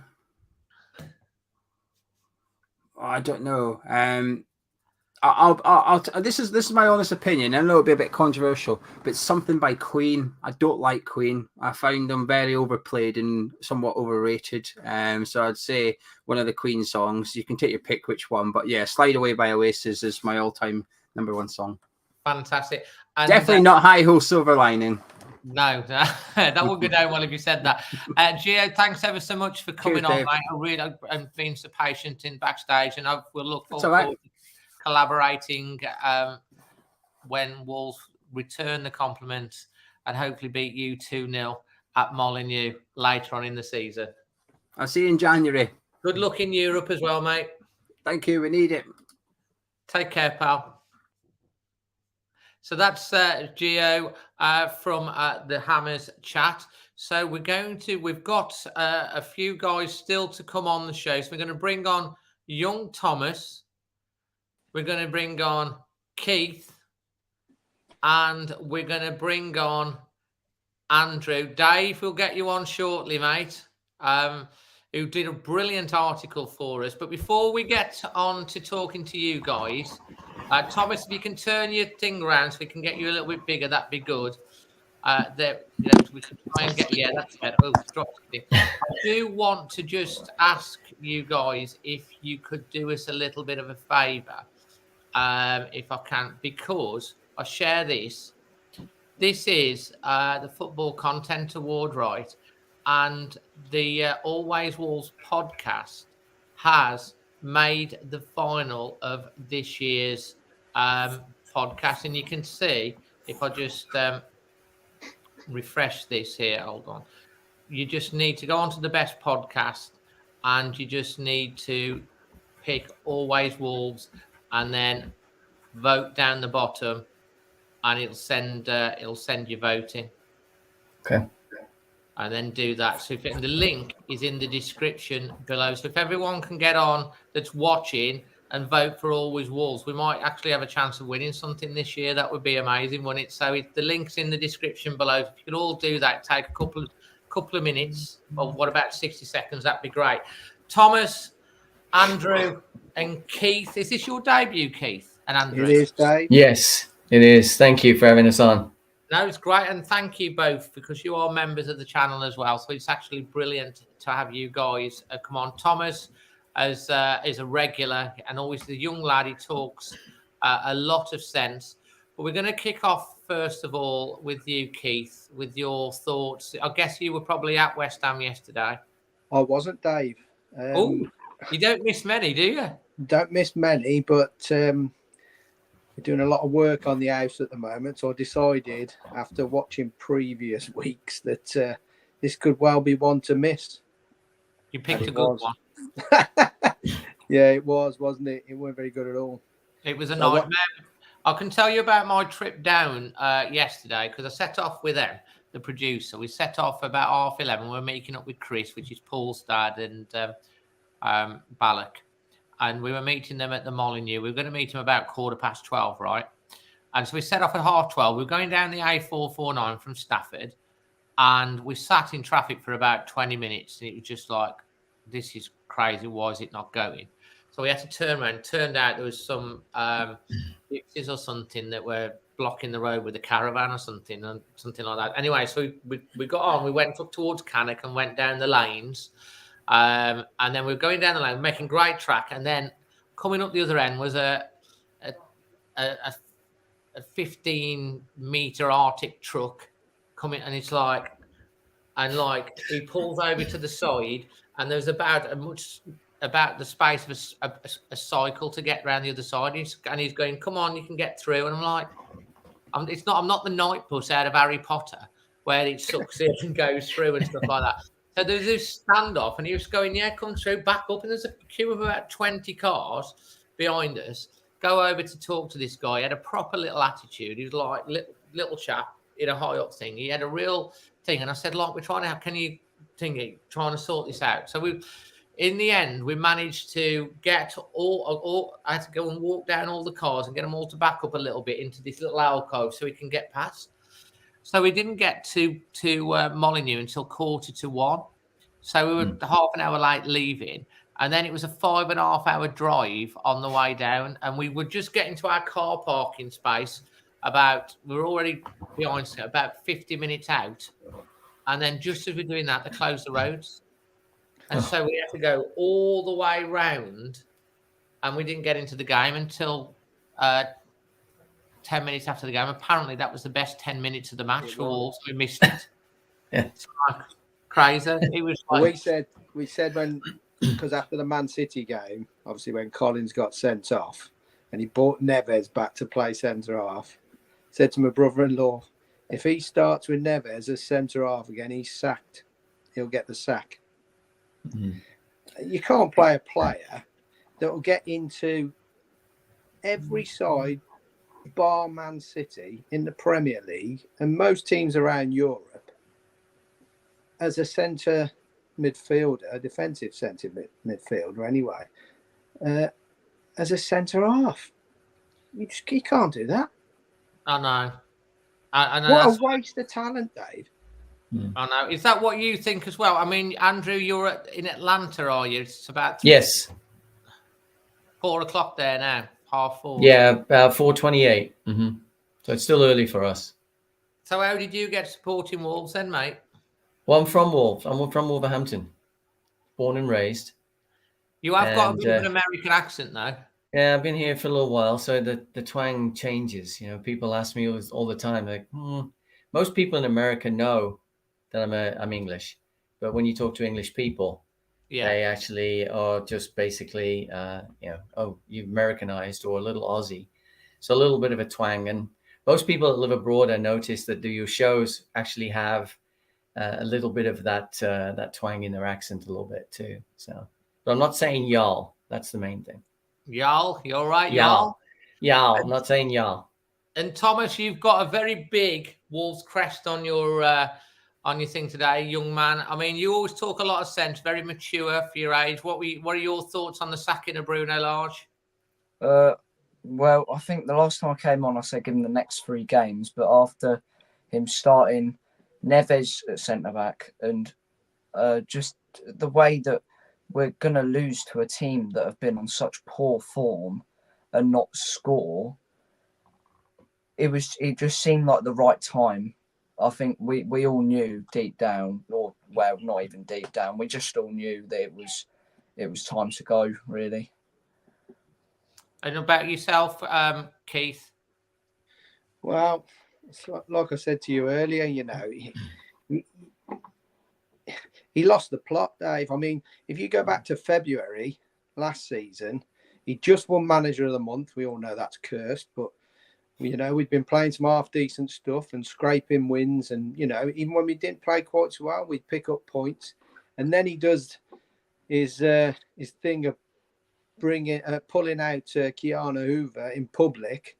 And you have a look at the record since 4 wins in 22 games. They turned on him. I'm sure they did, Dave. I don't think that squad, a squad which I think is a top 8 squad, spent a lot of money. I agree. I think they turned on him, and it proved the point yesterday when Neves came out after the match and said, if he wants us to play a certain way, basically, we're not training that way in the week. And then he's asking us to do things on a Saturday, what we haven't been practicing in the week. He lost it, mate. He had to go. You lost the dressing room. Yeah, lost it for me, mate. So, Andrew, do you think that's now the catalyst? So they'll be kind of set free. They'll have that weight off their shoulders, and they'll start trying to put the ball in the back of the onion bag, and we'll, stop overthinking everything. Yeah, do something. This is a big relief for the team. I mean, no one wants to see anyone sacked, but this is a great relief, and I'm sure the players are probably texting each other saying, "Thank goodness it's happened. Now we can move on." And based on the boring football that we've been playing, we've got a lot of problems in the world today. War in Ukraine and all the other things going on with inflation, etc. This was our weekend to get away and watch something, enjoy. And it became so predictable. Backwards, sideways, let's scoot forward, play it back again, let's cross it over, play to the other guy, give it to the other team. And it was completely just bad. It got to the point where, over here we get some good channels. We get the Peacock channel, pretty good rate that we can watch pretty much every game. And it was getting to the point, Dave, that you just switch it on and go have a cup of tea, go make a cup of coffee, do something. As before, you'd just be glued and just excited. And now you just sat there and just say, okay. Just terrible game. But I'm glad he's gone. Someone described it as beige football earlier. Is that kind of how you would, if you were going to describe it as a colour, would beige be the colour that you go for, Thomas? Probably. It was just, but it's a shame because it's different compared to the Nuno era. The Nuno era, when he got sacked, we had something to hold on to. That promotion was something to hold on to. With Lage, as much as I enjoyed the 1-0 against Man U, the 3-2 against Villa, and how we played at some points in last season, there was nothing to hold on to. And you can't be winning, I think it's 1 game in 15, 17, 3 goals scored in a season where we've played 7 or something games. It's relegated.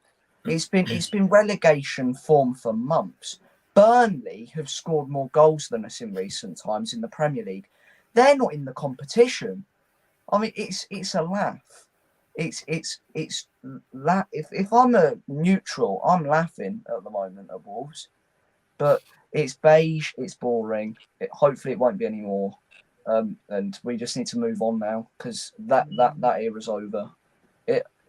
Hopefully, it won't affect whether we stay in the league or not. I don't think it should, considering the caliber of some of the players, but hopefully it shouldn't, and it shouldn't. But, well, I'm going to ask each one of you now, before we get on to yesterday's match, and then after that, spin the wheel, the dreaded wheel, which you're going to have to face. Keith, who would you like in? If it was down to you, who would you go for? If you were like Jeff and you could go and get someone, who would it be? I think we'd all like somebody who's got Premier League experience. Yeah. It's a big risk. You can keep coming from Porto and Greece and places like that, these managers. How many actually succeed, Dave? How many of them actually do any good? There's not many really, mate, is there? When you think about it. So the only one I can see out there who's available at the moment who's got Premier League experience with 2 clubs is Villas-Boas. And he's a free agent. Villas-Boas, he has been mentioned a few times. Now, the four favourites, Concio, Amiram, Martins from Olympiacos, and Lopetegui. And they're all really short odds at the moment. Well, and give us the background on each one of those, if you can. Well, Sergio Concio is a Porto manager. Yeah. Obviously, they're in European football. Ruben Amorim, he's from Sporting. They're not doing great at the moment. I think they're 6th or 7th in their league at the moment. 7th. Martin's at Olympiacos. They'll win that league like they do every year. So I don't know if that's... We do like going to Olympiacos for players, don't we? Well, we do, don't we? Seem to have this thing. And if you remember, before we got Nuno in, Lopetegui was the man they wanted. Yeah. He was, but he got the Spanish job, didn't he? If you remember that. Mm-hmm. And so obviously we went with Nuno, and we all thought, who's this bloke? Nobody had heard of him. Let's be fair, had we? We thought we got another Walter Zenga on our hands, and we were spoiled, weren't we, for 3 years? Let's be honest. The best. I mean, to be honest, did you ever see the Amazon series on Tottenham? Yes. Did you watch it? And do you remember when Mourinho was manager and we beat him 3-2? I know. He came in the changing room. I can't repeat the words he said. And he said, "These lot are horrible." I won't repeat the next bit. They're horrible. We're not horrible anymore, are we? We're nice. Roll over, tickle our belly, and we'll give you the game. We'll give you the game. Mm-hmm. There's no nastiness. There's nothing there at the moment. And I firmly believe that from the 27th of February, when he came out and he pulled that young lad out, fair enough, he played poor at West Ham. He was poor. I was there. He basically publicly humiliated him. He did. But the thing is, I think from that point on, they've closed ranks. And then it just dropped like a stone. And he's paid the ultimate price. He's lost his job. That squad will not get relegated with a new manager. That squad will finish halfway minimum. I agree. I'm with you. I still think you look at Arsenal last year, they had a slow start. You can and I've looked at the table today, you put 2 or 3 wins and you're halfway. I mean, we've got games coming up. Okay, Chelsea's a tough ask. They're going to be at home under Potter, but in some ways that's an ideal game for next week. And then we've got 3 very winnable games following that as well. We were at the England game on Monday and we were watching that, and I looked at my brother-in-law and he looked at me, he says, like watching Wolves, 2-0 down. He says, this is just like watching Wolves. And it was if you watch the first 60 minutes of that England game, it was like watching a Wolves game. It was awful. And we're just too predictable. Teams know you get at Wolves, give them the first 10 minutes, give them as much of the ball as you like. They won't penetrate the box. They won't fill the box when they're attacking. Nobody attacks a 6-yard box. There's no one there. If I'm a 6-foot centre off, Daniel Podence ain't going to worry me. That ain't going to worry me at all. Diego Costa will. Yeah, I mean, we saw some big signs. Andrew, who's your man for you? Oh, well, this is a real long shot. Roberto Martinez. Roberto Martinez. Where's he at the moment? He's the Belgium national coach, and That's he had a lot of good experience with Wigan. And I've watched. I like Belgium. I like the way they play football. I know they got De Bruyne and some really good players, but I really enjoy their style and their passion of play. And he's really done well the past few World Cups, with Belgium. It's going to be very interesting to see. Chances of getting him, I think, are very slim, obviously, because of the World Cup coming up. Probably there's a lot of money that would have to be potentially paid to get out of his contract. But I'd like to see that guy have a crack. I mean, we talked about, some people say we got to go in and snoop someone. That wouldn't be a bad one, but I can't see Belgium giving him up. But that's a guy I would like to see. That's a good call, but I'd like you said, with the World Cup coming up, I think that would probably be unlikely that he would want to leave. He'd want to try and win the World Cup, and he'd have a chance with Belgium. Thomas, for you? So before I say who I'd like, there's someone that I think's been disrespected by people on just social media overall. I don't think we should get him in, but Sean Dyche, I think he would sort of stabilise the club. He would get it back solid. Maybe he's more of it's hard to say, he'd be more of an interim, which I don't think a club like us would want.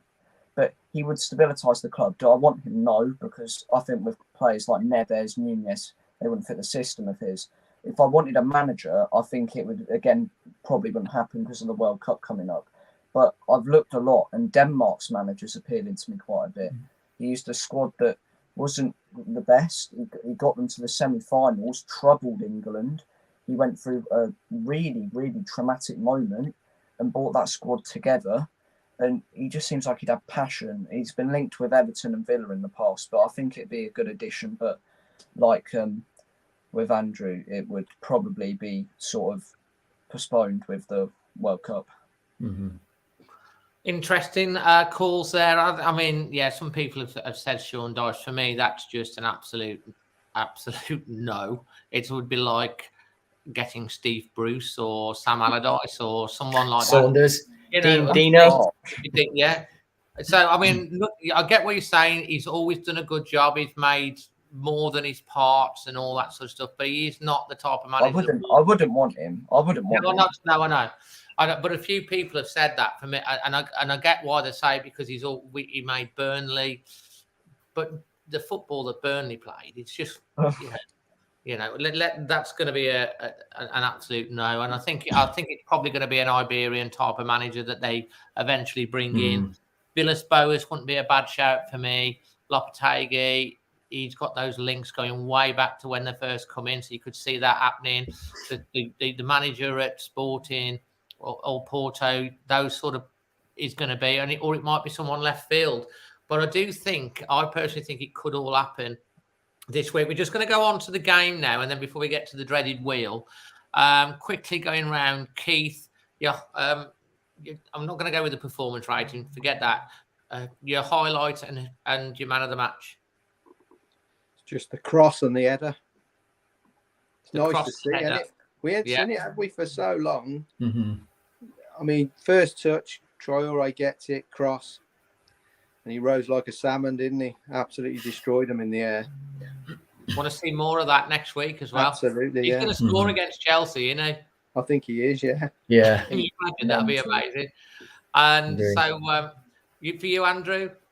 I actually agree with Keith. That's what I put down. I think just to see that perfect pass, and for him just to miss that post by a few inches could have been their game changer right there. So I agree. It's fun. It was fun to see. It was like, wow, where did that come from?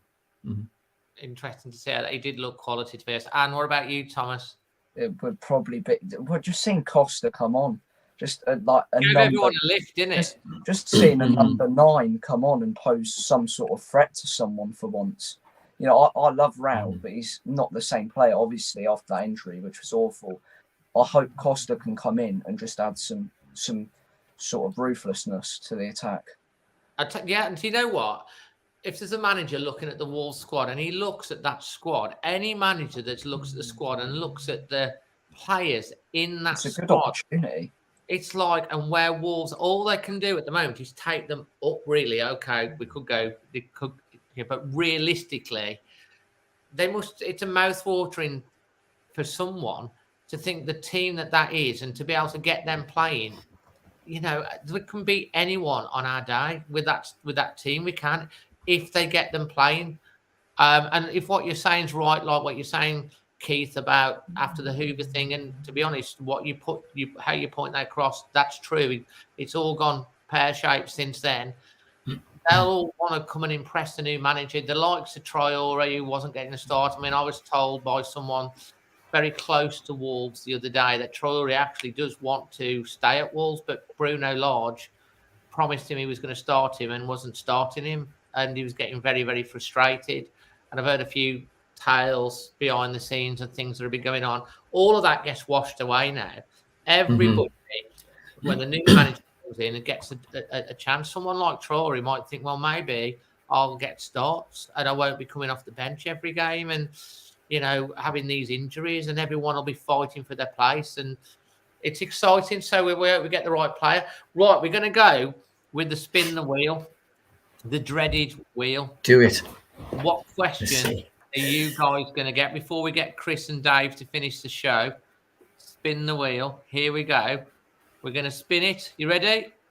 Yep. Yeah. Go for it.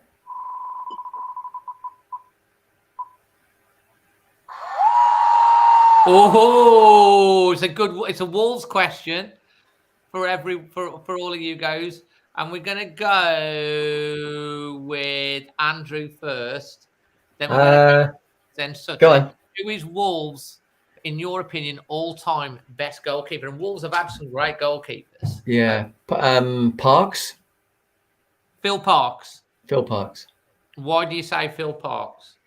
Well, when you look back at some of the, when you go back on YouTube and you watch some of the old games, just absolutely magnificent to see some of the saves that he made. And that was football, right? That was, you know, the old stadium, pitch torn up, was like mud pit. And some of the saves that guy made, it was just incredible. So, yeah, he's definitely my top goalkeeper for me. We've got loads of guys in the chat that are joining in with this one as well. We're going to go to you. So, Phil Parks for you. We're going to go for you now. Obviously, you're a bit younger. Be interesting to see what you go with, Thomas. I'm going to have to go off what I've seen in my lifetime, what my dad said. And just going off how much my dad loves him so much, it's going to have to be Matt Murray. He just loves him. Every time he's punditry, it's always, he has been the best goalkeeper I've seen in a Wolves shirt. Matt Murray. Good call, that one. And for you, Keith? Paul Bradshaw. Oh, Andy Powell puts Bradshaw as well. Tell me why. I started going to Wolves in 77, 78. John Richards, Andy Gray, all those. League Cup winning side, 1980. Paul Bradshaw.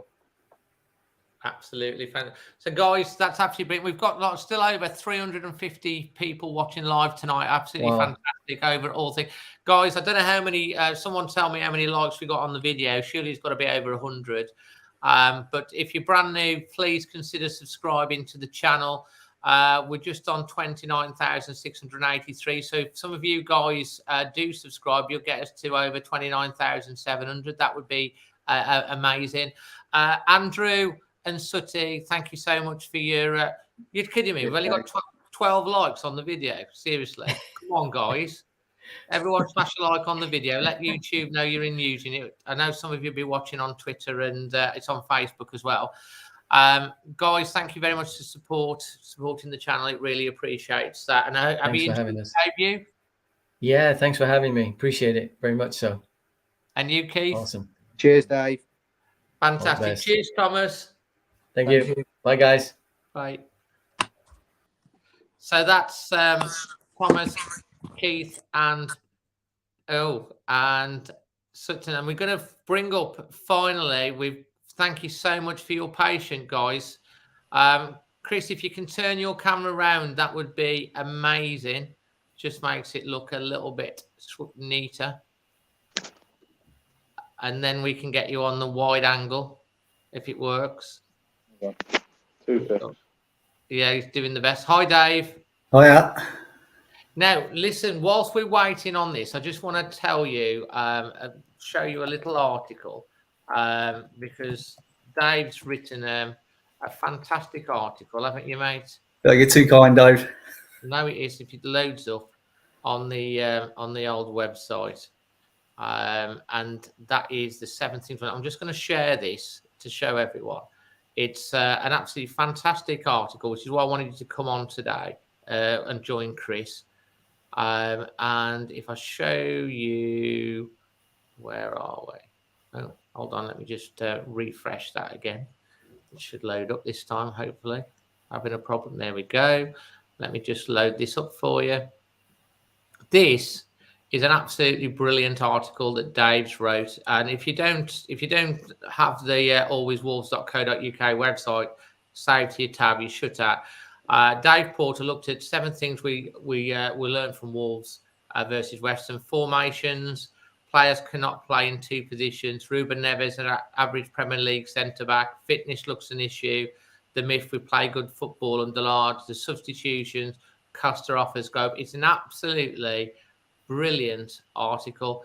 Dave, first of all, you've done some analysis on that. We really enjoyed the read on it. Can you just tell us a little bit of thoughts about that before we get on to talking to Chris about his thoughts?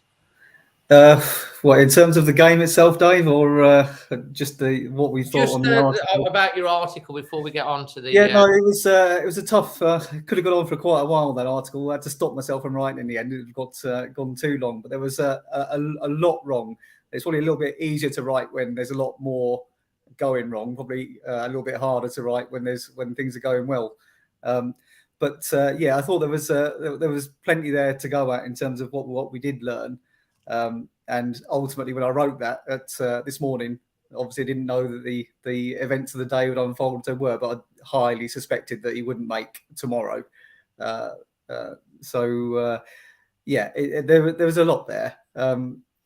I think formations was the big one. I think that was the one for me. I think I couldn't work out what on earth we were trying to play yesterday, and I think that was probably underlined by the players' performance being victim of the same lack of understanding of what we were trying to do.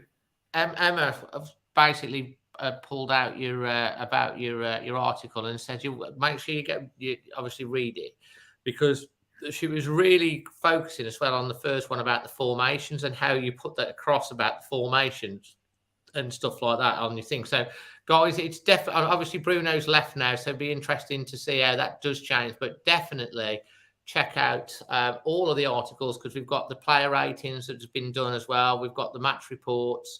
We've got a great set of guys that write, so make sure you do check those out. We're going to come back to you in a second about on the sacking, Chris, but Dave. But let's get on to Chris. Chris, you've been quite vocal recently in your it's quite strongly opinion, which is why I wanted to get you on about the situation. You must be a very happy man today. I am, but I think it's well overdue. Well overdue, because the team, as everyone said previous to me, opposition has the easiest game when they play Wolves, because they know if they go up 1, they're going to win, because we don't score goals. 3 goals in the last how many games? So any team, including West Ham, that were below us, all Moyes would say to them is, you get a goal, we're probably going to win, because they don't score goals. And for me, it's unforgivable playing Neves as a central defender next to Johnny. Do you know what I mean? When you got 2 central defenders on the bench, his man management has really come into question, because those lads must be absolutely dreading playing, because they've got no confidence from the manager. They're probably sitting there thinking, what have we done wrong? We're not getting any game time. He's playing a midfielder at the back and we're defenders. And I think personally, when we last seen Totti, I was at the game, he did awesome. He did absolutely awesome. In fact, there's an argument to say, because obviously he took him out the side for Romain Saiz after the African Cup of Nations, and Romain, he wasn't the same, was he? Before he went, and Totti, that also was another decision that was made, and Totti really didn't do anything to get dropped at that point, I don't think. No, I agree totally. And like I say, when he put Neves at the back, when Collins got sent off, I could kind of understand it. And you mentioned it. It's because he can play the balls out from the back. So he had somebody that could get the ball forward into the third half. But to start Neves at the back was a massive mistake for me. Yeah. So absolutely. I'm glad he's gone. I'm glad he's gone. I ain't going to lie. Dave, do you concur with that? I mean, how are you feeling about the dismissal today? Yeah, for me, it's long overdue. I would have got rid in the summer. I don't think the run-in from last season was bad, but all it did was average out what the whole season should have been as a whole. You know, if you looked at the XG going back throughout the games that we did win and the good performances, the good results that we had throughout the season, largely lucky and reliant on Jose Sarr having astronomically outperforming his XG against. And all that the end of the season was an averaging out of what was a pretty lucky first half of the season. So for me, the time to make a change was the summer. It was always going to be one of the biggest summers we were going to have in terms of personnel. Yeah, we managed to keep Neves somehow. But now that season we've got with Neves, if he even makes it past January, has kind of been wiped out, because Europe is going to be a tough ask from here from any manager. I think it's a real long shot, and all you've got is to stabilise on that. So now you've lost this season where you've got Neves and Nunes, and the opportunity that we had to really push on. I don't think we'll have that again. And whoever comes in is going to have to face the fact that they're going to have to rebuild on the fact that you're going to have a midfield that's probably, in best case, is going to lose Neves, but worst case might lose Nunes and Neves and Coutinho next summer. Yeah, I think it's a rebuild again, and this is a really big opportunity lost.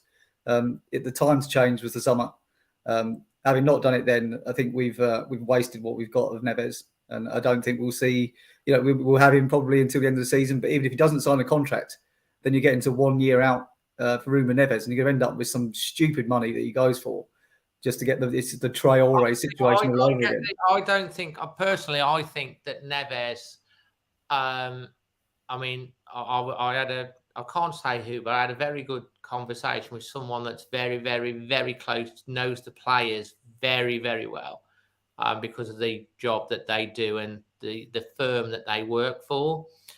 And I can't say who it is, but they work closely with the players in a service that they provide, so they know the players. And this chap has told me that Adama Traore wants to stay at Wolves. He's come out of his mouth, says, why is he not signing a new contract? He says it's all to do with Bruno Lage. One of them. He told me as well that obviously Neves was going last year. He was apparently going to Barcelona. He'd actually given farewell gifts to all of his staff and stuff like that. He'd done all of that, moved his stuff out. He was all going, obviously he's back. But Neves has also said that if Wolves can get into Europe, he'd want to stay if we can get next year. So it's not within the realms of possibility that couldn't happen if we can get this team ticking. And he does feel that Neves will sign a new contract. Obviously, Nunes, I'd be surprised if we got him next summer. He's just brilliant and he'll probably move. But I get what you're saying. You could almost have the entire midfield ripped up next year, apart from Boubacar Traore, who to me, I don't know what you think, Chris, he's impressed me when he's come on as well. He's not done anything wrong. I thought he's been quite tidy. No, I mean, from what little I've seen of him, he looks very, very hungry. He looks assertive. He looks strong. He looks like he knows what he can do with the ball. He's got a good passing range. And to be fair, when he came on yesterday, I thought he changed the total dynamic of the game. Him and Costa. And Chem Campbell, I've got to say, Chem Campbell really impressed me, really, because he's only a kid at the end of the day. And you know what? Wolves are in the best place mentally. The dressing room must be quite low. And for him to come on and put a performance in like that, I think he did himself no disservice whatsoever. I thought he was fantastic. I have to say, and what did you think on Chem? Because I said before the game, it's like, I know he's a young lad, Chem, but like when you've got no striker, then you're better having someone that's a focal point that plays that position, that is used to making the runs, even though they're not that experienced. And he came on without no fear. And like, Obviously, it was the opposite side of the goal for me, and I thought he'd score, but he was so positive, and he shot at goal, and it was like he did a few times, and I just think Wolves seem to be devoid of any confidence going forward. You get the ball in the final third, and within minutes, it's back to Sarr. Nobody seems to want to take a shot. Everybody seems to be sideways, backwards, and then if they can't do that, it goes back to Sarr, who lamps it down the field, and then we lose possession. Paul said this previously. It's like they go down. They didn't want to cross the ball in. They're looking for the thing, and then they will go back all the way around again and back up. Patience, and then it breaks down, and you got to, if you get the ball in the box, okay. Sometimes it might be headed clear. Sometimes the keeper might pick it out the air, but or sometimes if you've got people attacking it, you get a goal. There's a mistake. What happened when West Ham were trying to get the ball in the box with us? We blocked it, but it bounced to their player on the edge of the box, who then half volleys it into the top corner because he created the space. It made something happen. And we've got the players that can do exactly that from the edge of the box as well. Dave, I mean, your picks for next manager, who would you go with? Yeah, I think it's a tricky one. Lots of names in the frame who I'm not particularly knowledgeable about their skill set. I think for me, I am leaning towards Lopetegui. There's a few reasons. I think there's the set of players that we've got, the caliber and quality, you need someone with a reputation and someone who's got that European credibility about them, and he has that. It's Real Madrid, Spain, Seville. It's there's a decent string of appointments there. I think combine that with a previous relationship with Neves. If that keeps Neves on board, that would be a plus. And then I think you also had some history with Traore in the Spanish national side, so that would be interesting to see if that's something that Adama being my favourite player by an absolute mile in terms of the Wolves squad. I love seeing him play, love seeing him on the ball. And if he's got someone to cross to, I think we'll see a reawakening of that. So I'm really hopeful that whoever comes in starts playing Adama, and that moves forward. So I think for those reasons, I would go Lopetegui. They're obviously history of Wolves there. They obviously fancied him before. I think it's one that fits quite well, and I think that's where I would lean towards. What about yourself, Chris? For me, there's two really I'd like to see. One is Lopetegui for the obvious reasons, as Dave just mentioned. He's got a good reputation. He's managed some big clubs. But the other one would be AVB. I think both are at crossroads now. They can get an unknown for next to nothing, and I think half the players will probably say, here we go again, and the heads will drop even more. Or they could go for somebody, even poach somebody with a great reputation, with a good winning record. The players could that could lift them 20% just doing that. They could say, look who's coming in. We're going to play some good stuff. If it was you, who would you poach? You know what? This is going to cause some controversy, but I'd like Jose Mourinho.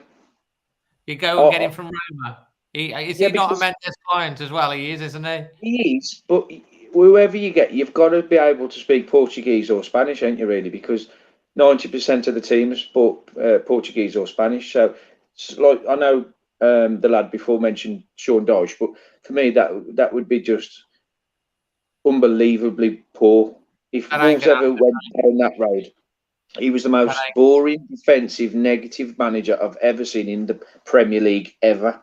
I mean, you got Tuchel, you got Pochettino, but I think realistically, AVB, who's also on Mendes' books, or Lopetegui for me.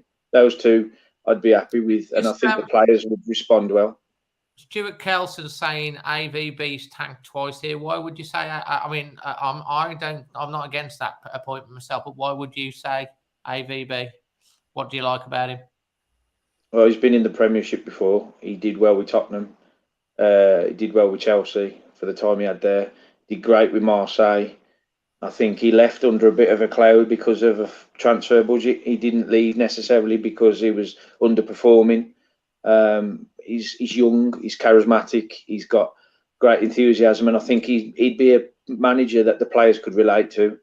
He plays a decent style of football, and I think end of the day, you've got to put somebody in that can relate to the players. There's no point putting somebody like, again, Sean Dyche with Nunes and Guedes and Neves and Neto, because they just wouldn't be on the same wavelength. They'd be on total ends of the spectrum.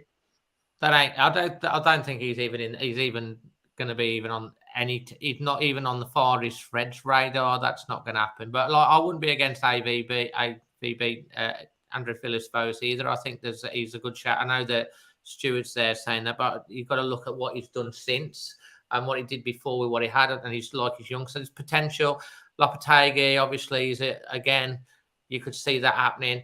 So we'll have to wait and see. Obviously, we'll be following it here on the channel. Going back to the match, your standout highlights for the game at the weekend. What stood out for you, Dave? Your man of the match as well. Well, the highlight of my day, Dave, was probably at 4:29 after international break. Quite excited to watch the games again at home for this one, but gin and tonic in front of me, wanting to watch the game, and then with so much potential about what could have been the lineup, even with Collins out, you had still the ability to put Gomez in, still the ability to go 4-2-3-1, put Traore on the right, Neto on the left, Costa up front, even if it was only going to be for a half. There was really a load of potential that could have been in this game, the real sort of a turning point or tipping point for what could have been the team. And then at 4:31 to have that all dashed was a real low point. So those 2 minutes, the brief moment at 4:29 when everything seemed possible until 4:31 when defeat was inevitable. Fantastic. I love the way you put that as well. And for you, Chris? I think it's pretty awful to say, but my highlight was a cross into the box which Costa got onto. I can't believe I'm saying the highlight of the game is a simple cross. And I think that shows how low we've become, where we're cheering and sort of masquerading a simple ball into the box. Well, and a lot of people have picked that out tonight, but in that one instance with, like, you've gone with your favourite player, Traore, and Costa, who's coming back to fitness and stuff like that, there is a glint of hope that a manager can get more of that happening going forward, and we'll start seeing more of that. So it's a good one to pick out. Right, to finish the show, obviously, we've got to do the wheel. Your first ones, and I hope your debuts, and thank you for being so patient as well today. I've had so many people want to come on. Are you ready? This is going to be your question. Here we go.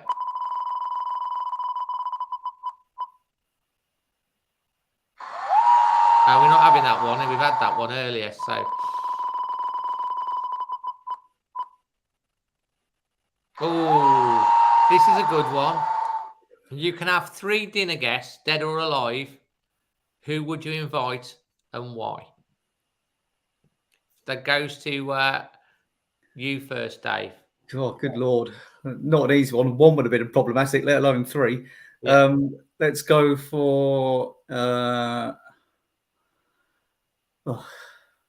good Lord. Chris, have you got any off the top of your head? Steve Bull. I'd love to have dinner with him.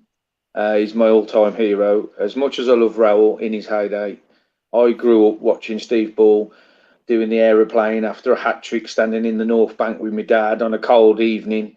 And that used to just be the best feeling ever, watching him. Steve Bull, definitely. I would absolutely love to have dinner with Steve Bull. Freddie Mercury. I love Queen. I'd love to just pick his brains about places he's been and things he's seen and done, and albums he's worked on. And the third guest would probably be, let